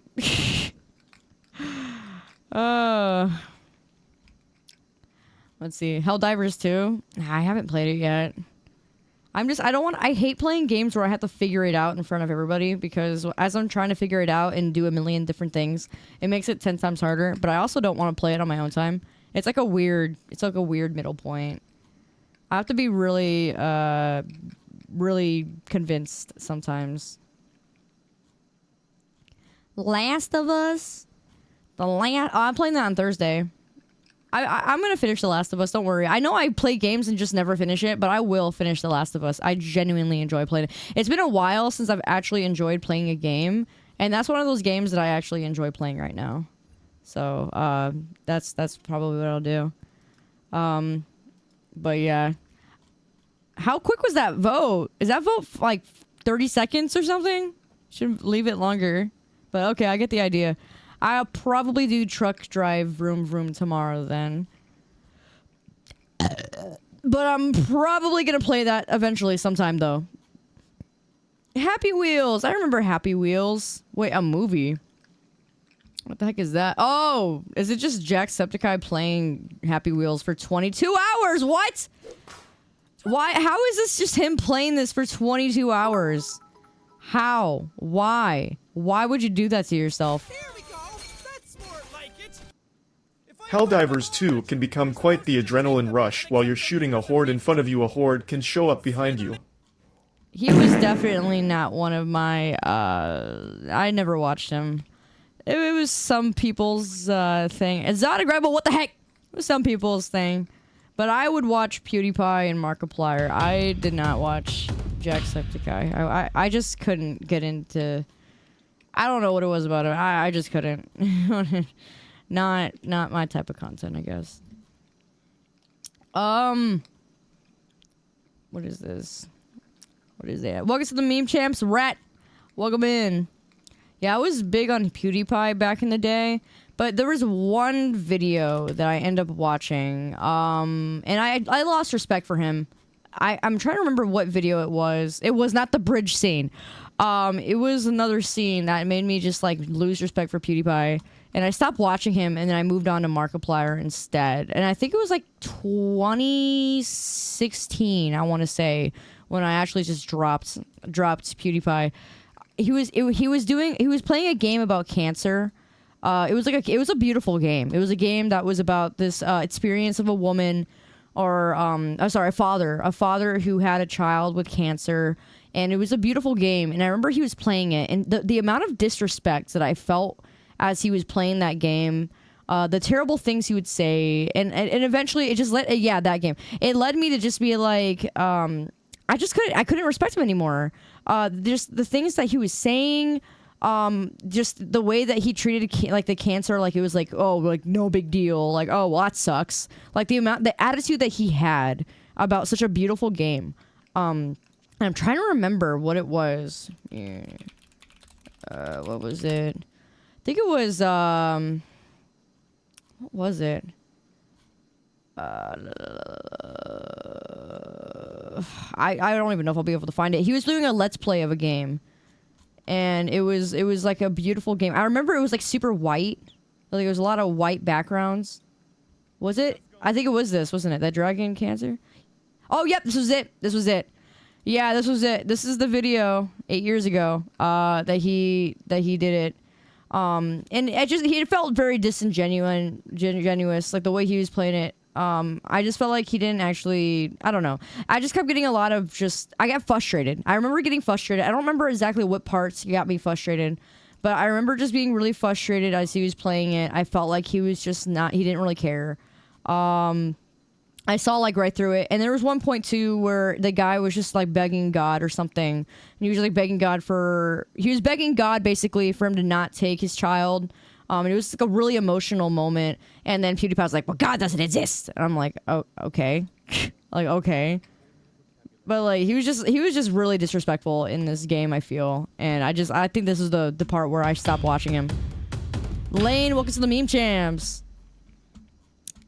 But yeah, then I moved on to PewDiePie, and I started watching his FNAF stuff, and I thought it was funny.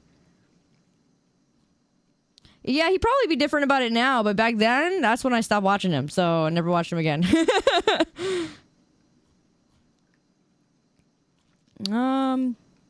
Let's see. Peach whipped cream cake with flavorful peach. What is that? What is this? And why is it in my For You page? Is this supposed to be like an ASMR or something?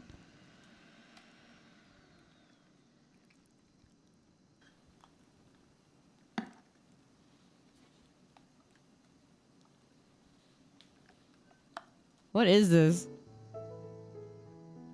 What is that? Is that fish? Oh no, that's peach. Why does it look like fish? It looks like fish. Oh, he's putting the cream on it. Peaches, peaches. Gotta hear the Michael Jackson version of that song. I mean, it does look pretty good. Is that like a peach cobbler or something?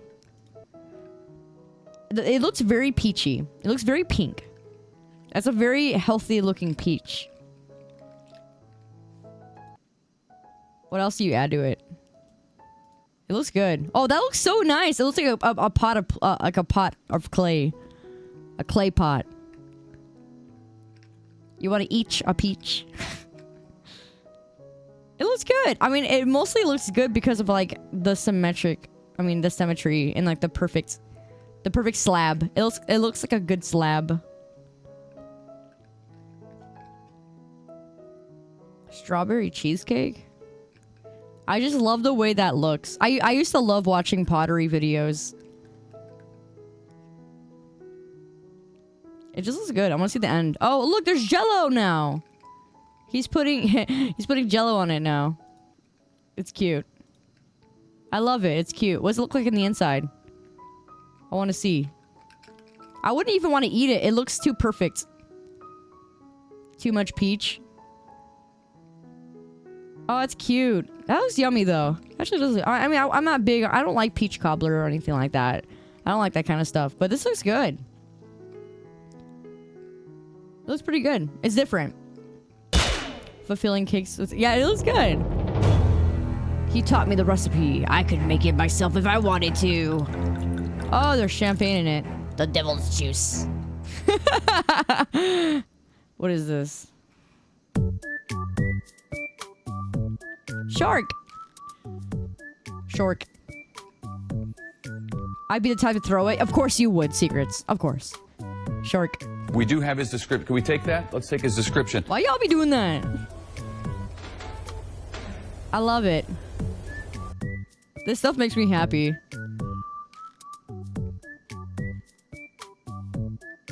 It's cute. It's cute. It's the copy video of the cat. Blue jelly ooh, this is good. Blue sky jelly cake. I don't even want to eat it. It just looks cute. I feel like it would taste like crap, but it does look good. Like to the eyes. It looks pleasingly to the eyes. It probably wouldn't even taste half as good as it looks, though. Hi, Fresh Geo. Welcome to the Meme Champs. How you doing? I'm doing all right. That looks so good to look at. That just looks good to look at. I would just look at it. I don't want to eat it, though. Probably don't taste that good. I just don't think it would. It probably just tastes like gelatin, but crappy types. You know. I like the way they make it, though. It looks good. It looks like a little cloud. I love it. I wouldn't eat it, though. I just couldn't do it. Oh, gosh. Not that video again. Bruh. No. Why is this showing on my For You page? No! No! No! No. Oh, I love these videos, okay? I'm freaking brain rot, okay? I don't care. I love these videos. I will sit here and watch these all night. I love these. I love these. I can't. I love them. It's gonna be ugly. That one's gonna be ugly. Oh, look at that. It's a forest green. It's ugly. Look at that one. I just love it. You've seen this exact video? I love these. I love the paint mixing videos. Hi, Grimshine. Like, literally, these are the type of videos that if I had a child, I wouldn't mind watching them with the child. Like, it look like dog crap. Yeah. Like, I wouldn't mind watching these videos. Like, I would sit there and probably watch it with them. Will be pretty or ugly. Like, I'm so starved for content that I'll sit here and watch this stuff on my free time. Like, if I want to put myself to sleep, I'll watch that. How to graffiti? Oh, everyone knows how to do the S. Oh, never mind. I thought you were gonna do the 3 lines. I thought he was gonna do the 3 lines. You know what I mean? Like the 3 lines and then connect them.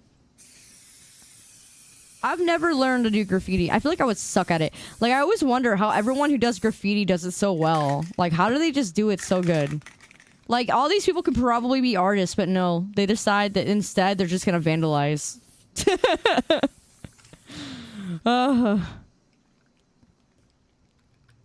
I never knew how to do. Like, it takes such a skill to actually do this kind of stuff. But what do they do with it? They choose their why am I talking like this? They choose to use their artistic abilities to vandalize. Like, it's pretty good. No, it's cool. I mean, his sucked compared to the ones I've seen on the streets of Chicago. Gold and sky blue. It's gonna look turquoise. It's turquoise. Turquoise blue, see? So I gotta add the blue, it was just turquoise. Okay, this is gonna be like a rose gold. Rose gold or something. Rose? Petal. What the frick is that kind of color? What the frick is that? Taupe? What was it? Okay, rose gold. No, that's not rose gold. That's like a metallic, rosy, but... Alright, what is this bull crap? Alright, this is gonna be like a silver. Silver? Like another silver? Like a bronze? Like, what the frick is gliver? Alright, you're just making up words now. What the heck? Gliver? Are you freaking serious? Alright, making up colors. Can't you just say the actual color? You gotta say gliver. It is gliver. That's a gliver right there, guys. That's a gliver. 100%. Gliver. Yeah, that's Gilver, gliver, whatever. I don't freaking care. Making up stuff. Gilver. Gliver. Whatever, okay. It's gold and silver. Gliver. Shut up, Taishal. Oh my gosh. I hate this video. I've heard it so many times. Really not that bad. Gliver. Alright, shut up. Shut up. And it basically is the same thing. They just switched the L. They switched it. It's the lack of sleep. I'm sure it is. Gliver.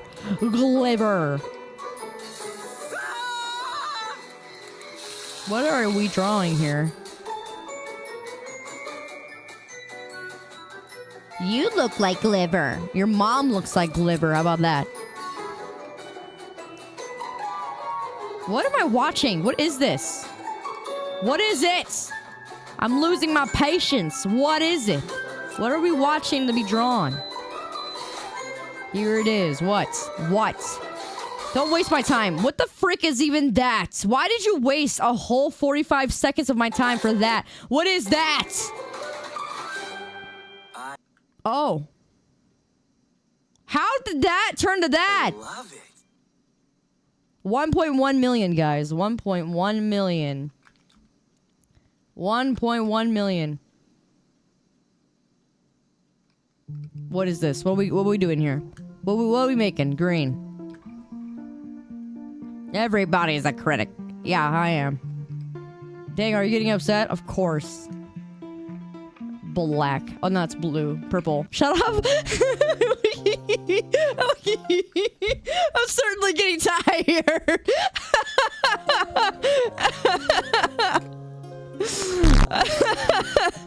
Shut up. A blurple. Okay, it's a blurple. That's good.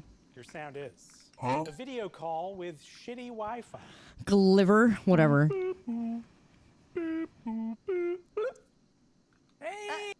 No. I love these. Okay, these are my favorite. These are my favorite. Not the paint ones. These ones are the little clays. I can't stand it. Pink and lemon. It's gonna make like a orange, like a peach. A peach. It's a peach. It's a salad. Whatever. It's a peach. It was a peach. You know what? These equally make me just as happy and angry at the same exact time. All right. It's a peach. Okay. It's a peach. Whatever. It's a peach. It's a peach color. It's like a lemonade. I don't care. Okay, it's peach. It is peach. Bubblegum and teal. All right, what is that gonna be? It's gonna be like a blue, a pretty blue or something. Like a periwinkle. Periwinkle. No, periwinkle. Like a periwinkle. A periwinkle. A lavender. Lime and purple. All right, fine. This one will be like a light purple, green, lime, wait, let's go. Okay, that's gray. That's literally gray. Just a gray. It's a fossil gray. Yeah, whatever. It's just gray. Why do you have to add the fossil to it? It is just gray. Yeah. Most people use tweezers to pluck out unwanted hairs. I just pull it out. This is an easy way to remove them. Plucking actually rips out the entire root. This damages the follicle, which can cause the new hair to grow in at an angle. Oh. This can cause it to get trapped under the skin, resulting in irritation and ingrown hairs. Oh. And if you continue to repeatedly pluck like this, your follicles can become so damaged that it can no longer grow hair. Oh. Most people use tweezers to pluck out Good to know. unwanted hairs. And Good to while this know. is an easy way All to right. remove them, Move down. Scroll. I don't want to graffiti. Okay, what is this gonna be? Gliver again? Gonna be Gliver? Gonna show me Gliver once more, huh? Are you gonna Gliver me? No, that's like a light gold. That's like a light gold, like a bronze gold or something. Are you freaking serious? Are you serious?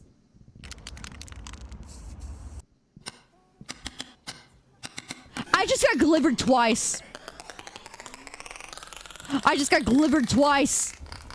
I'm tired of this. What the freak is a Gliver? Why that noise? I can't believe I just got twice the Gliver. I'm upset. Whatever. I don't freaking care. I call it Gliver, okay? I'm calling it Gliver. Okay, copper and pearl. Why? What is this gonna be, huh? What is it? Bronze. Bronze. A bronze. What the frick is that? Pink? Pink. It's pink. It's a pink. There's no gold in there. It's pink. Whatever. Maybe a little bit. It's just shimmery. Alright, what does this mean? Electric blue.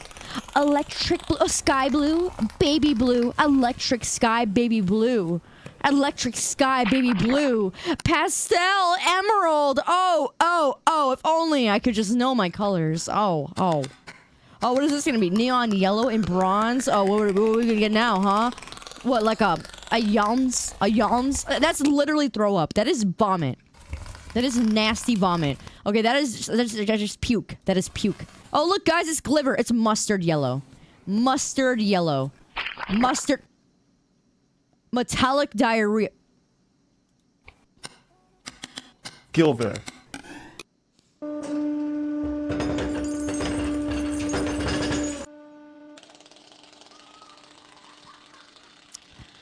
I can't take this anymore. Gliver. Gliver. Gliver. I do not like... What? That's like popcorn. Oh! Why would you do that to a perfectly good lens? What is wrong with you? Why? Blow up. I am upset. Why? Ew. Sasuke Uchiha, welcome back to the... welcome to New Jams. Why? Well, he had to light them. Oh, they exploded. Ooh, I like that. Ooh. No, not the bowling ball. It didn't even stand a chance. No, forget that toy car.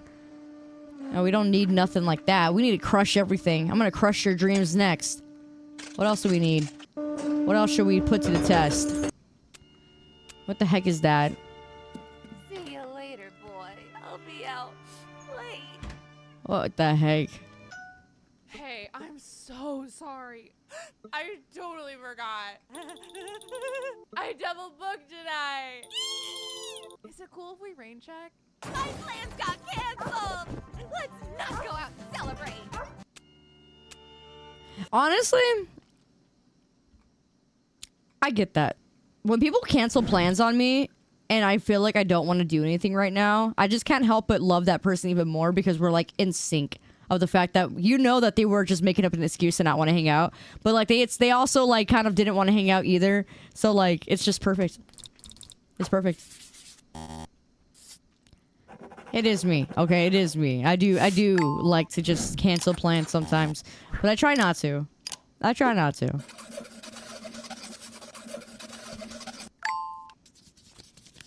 What is this? Kitty? Oh? Ah, no way that works. No way.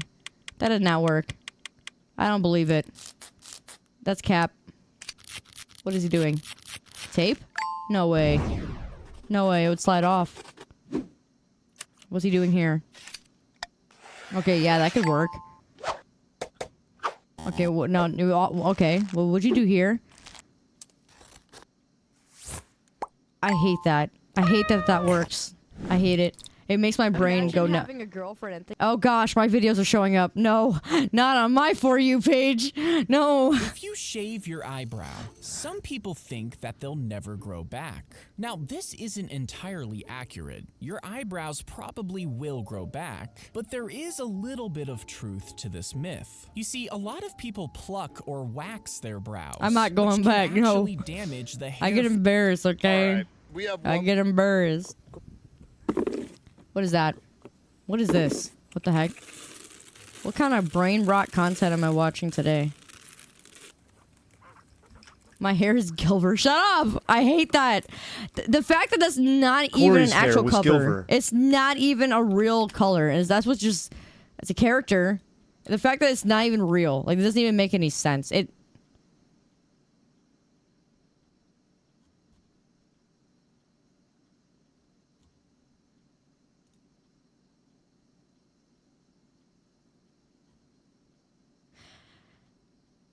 I don't care. The fact that it's not even an actual color is really what just gets me. It's just the stupidest name I've ever heard in my life.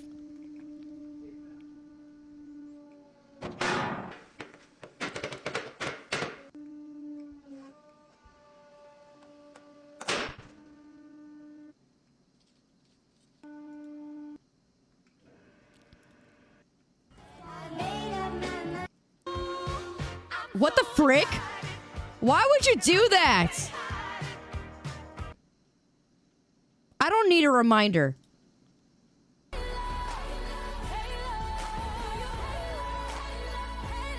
Baby fever is gone.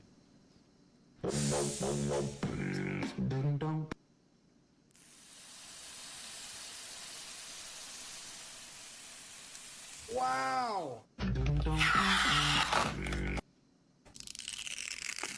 This gonna look so crap. Oh, that ASMR.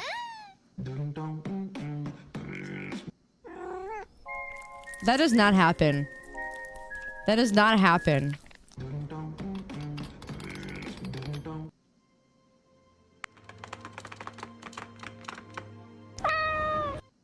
Oh, okay. I got you. Let's take your sentence. You're a teacher, act like it. Capitalize that first letter of your sentence, and actually it says the wrong your. I'm sure you didn't mean to. R-E. At all when you were trying to insult me. That's so silly. You're gonna want to add some end punctuation. Sounds like someone got offended. Period for this circumstance, and you have two independent clauses, but you don't properly put them together. You can either do a comma, fanboy, conjunction, or a semicolon. I feel like we should do a semicolon because Fanboy, I haven't heard that terminology in a long time. in order to explain A what fanboy is fanboy. to you. So there you go. How about that? Yeah, I haven't heard that in a long time. Oh boy. Oh, I love this video. This guy who takes care of his little Shiba Inu. This is the cutest little thing ever. It's really impressive. This dog is more pampered than I ever was as a child. Most pampered dog ever. And he just lets him. Like, my dog would honestly be freaking out. It wouldn't even let me do nothing. Yeah, Kobe would not let me. He wouldn't give me 3 minutes. He would get impatient and start running, or like wanting to get up and run around. Such a pampered dog. The fact that he doesn't lick off all that stuff on his nose either. What a good boy. What is that? Wow. Pampered dog. I love when dogs do that little side-eye thing. I love it. I love it. English teachers after the third of divorce of the year. Listen, Bengals.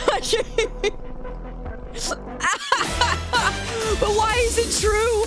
Why are English teachers always getting divorces? I had 3 teachers, and they were English teachers, and they were always going through some sort of divorce. I swear. And usually with each other. Like, listen, forget about Grey's Anatomy, okay? When people think that doctors act all promiscuous with each other. No, let's talk about teachers, okay? Teachers are constantly, okay, doing adulterous things. Like, they are literally, I had a teacher that I knew, okay, in my school. They switched teachers, and I promise you, I am not lying. Like, this is one of the jokes that we have, like, in my class, that there was 2 teachers. I can't tell you the name because you're going to find out where my high school was. But they were 2 teachers, and they switched off. Like, they literally switched. They switched their last names because they got remarried to another teacher. Like, both teachers got married to 2 other teachers in our school. They got remarried. Like, it was obvious. They had to have committed adultery. They had to have.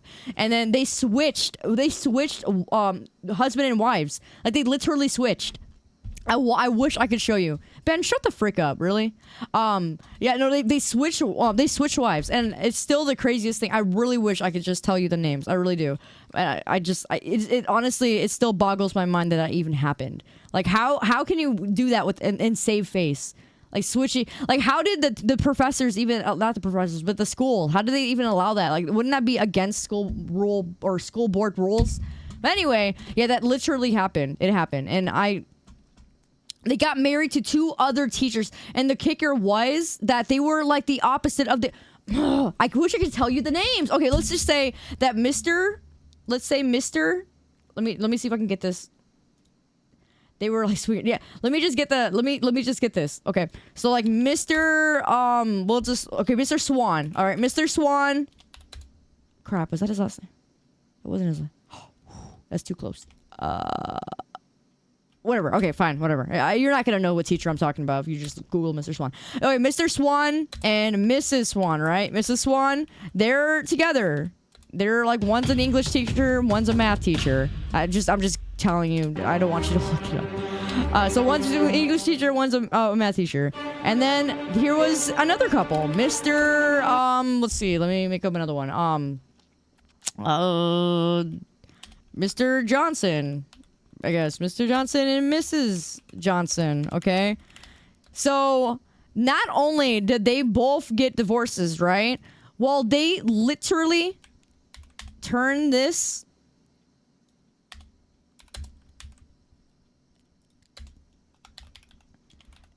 and they switch, okay? They switch relationships. Like, was it some sort of revenge plan? Or did they commit adultery? But regardless, it was the most wild thing that could happen. And they try to keep it secret. It was no secret. Okay, it was no secret. And I wonder how they're doing now. I kind of want to look them up on Google. I'm not Google, I'm sorry, Facebook.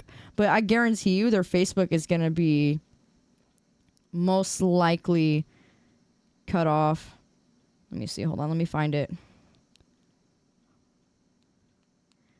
Yeah, they like switched wives. It's so freaking weird. I wish I could show you the post. I can't show you because it shows you my school. Dang it! It's weird. I don't know, but regardless, they switched relationships. Like, they switched husbands and wives. Like, the adultery that happened at my school was just out of this world. I don't know if anyone else had things like that, but I swear, these teachers... It was like a General Hospital soap opera. So I want to show you what happened. But the thing is, if you look up the people's names, like the teacher swap, I want to show you. Oh, I can't show you it. I don't want to dox myself. I don't want to give away the school that I went to. But yeah. But that's the only story that I know of. I also knew of a guy and he was hitting on students. He was like 21, 22 and he was hitting on students, and that was also something that was widely known. But those are the only 2 stories that I know personally that happened in my school. There used to be a teacher named Mrs. I can't tell. You know, this is the time that I wish that I really was just like a... There's things I want to be transparent about, but I can't. There were so many stories.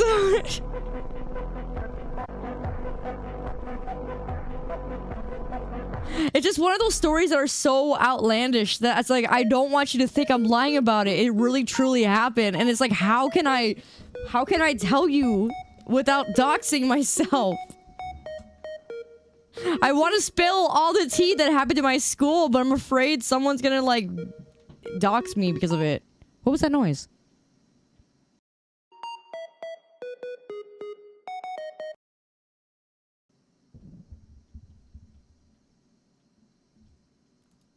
Is that the video?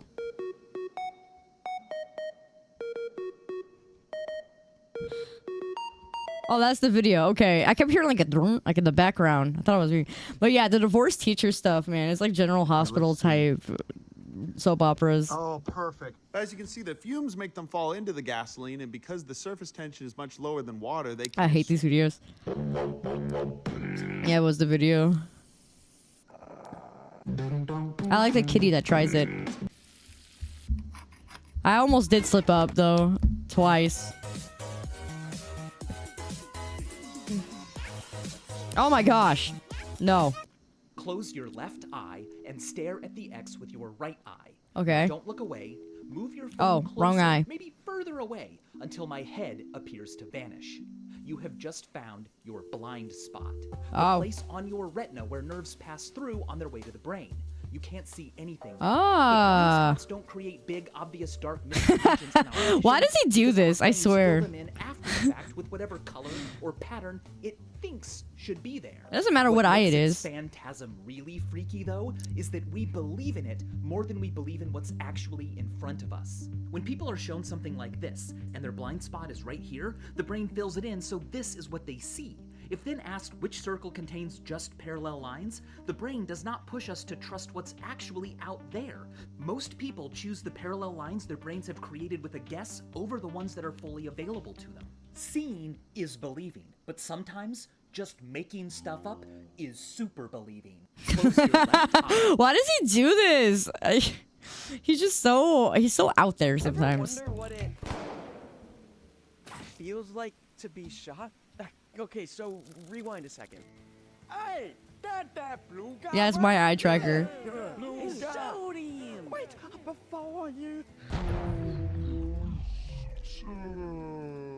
Okay, give us Dirt's cross section. Now, as the bullet hits and goes into your flesh, most people say, I don't feel anything. But then the brain catches up, it realizes it's in danger, and pumps the I'm in danger. This gives you a boost to escape from immediate danger, but there's a problem. See, a minute later, yeah, you get a numbness that radiates from the impact, then an excruciating burning sensation. It's like being stung by a giant wasp and sledgehammered over and over and over again. Sorry, Dirt. Get more of our free lessons on smartnonsense.com. Interesting. So the problem about missing a leg is that no one ever realizes that my leg is gone. I'm trying to put my leg on. Give me a second. I park in handicap all the time, and they only No see one my upper ever- half, so I get it. I Like, if highly was in doubt public like that. this, I would understand. I look like I have two legs. It looks stupid. But I go to Costco, park in my spot, I'm listening to my music, and then all I hear is someone knocking on my window.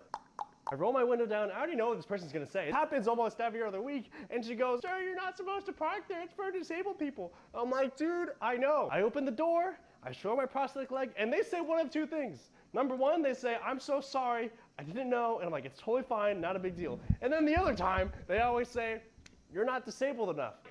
I'm missing a leg. What do you want me to do? I can crawl, I can hop, I can cut off your leg and see how you feel. I don't know. So the problem about missing a leg is that no one ever realizes that my leg is gone. I'm trying to put my leg on. Give me a second. I park in handicap all the time. Sorry. All right. He said not disabled enough. What? All right, I gotta go potty. You know what happens when I have to go potty? Well, I wait 1,000 years. And you know why I don't want to wait 1,000 years? Because I'm not in the mood to wait 1,000 years, and I don't want to do that. So, because I don't want to wait 1,000 years to use the restroom, and because I don't want to make everything worse for myself, I'm gonna do that. I'm gonna go and use the restroom. I'm gonna do something that I never do ever. Okay. I actually take care of myself and do things for myself that I typically don't usually do. So that means that when I feel the need to go potty, I'm going to go. So I'm going to see y'all later. Let's go and support another streamer. And in this case, I decided it's going to be... Ow! Ow! Sorry. I dropped my stupid thing, my snail.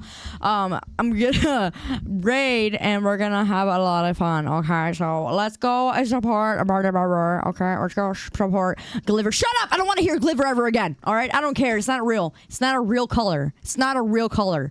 It's a Gliverade. Whatever. You're funny. You want to be a funny man, don't you? You're not funny. You're dumb man. You're dumb. You're dummy big dummy man, okay? I don't know, Gliverade. Don't you start with me. Don't make fun of me either. And don't make a fool of me, okay? Be a good representation of the Lupine. Okay? The meme champs. Don't Gliver! You know what? I don't want to see a single Gliver in her raid. Okay? You hear me? I mean it. I mean it. I mean it. Bye, losers.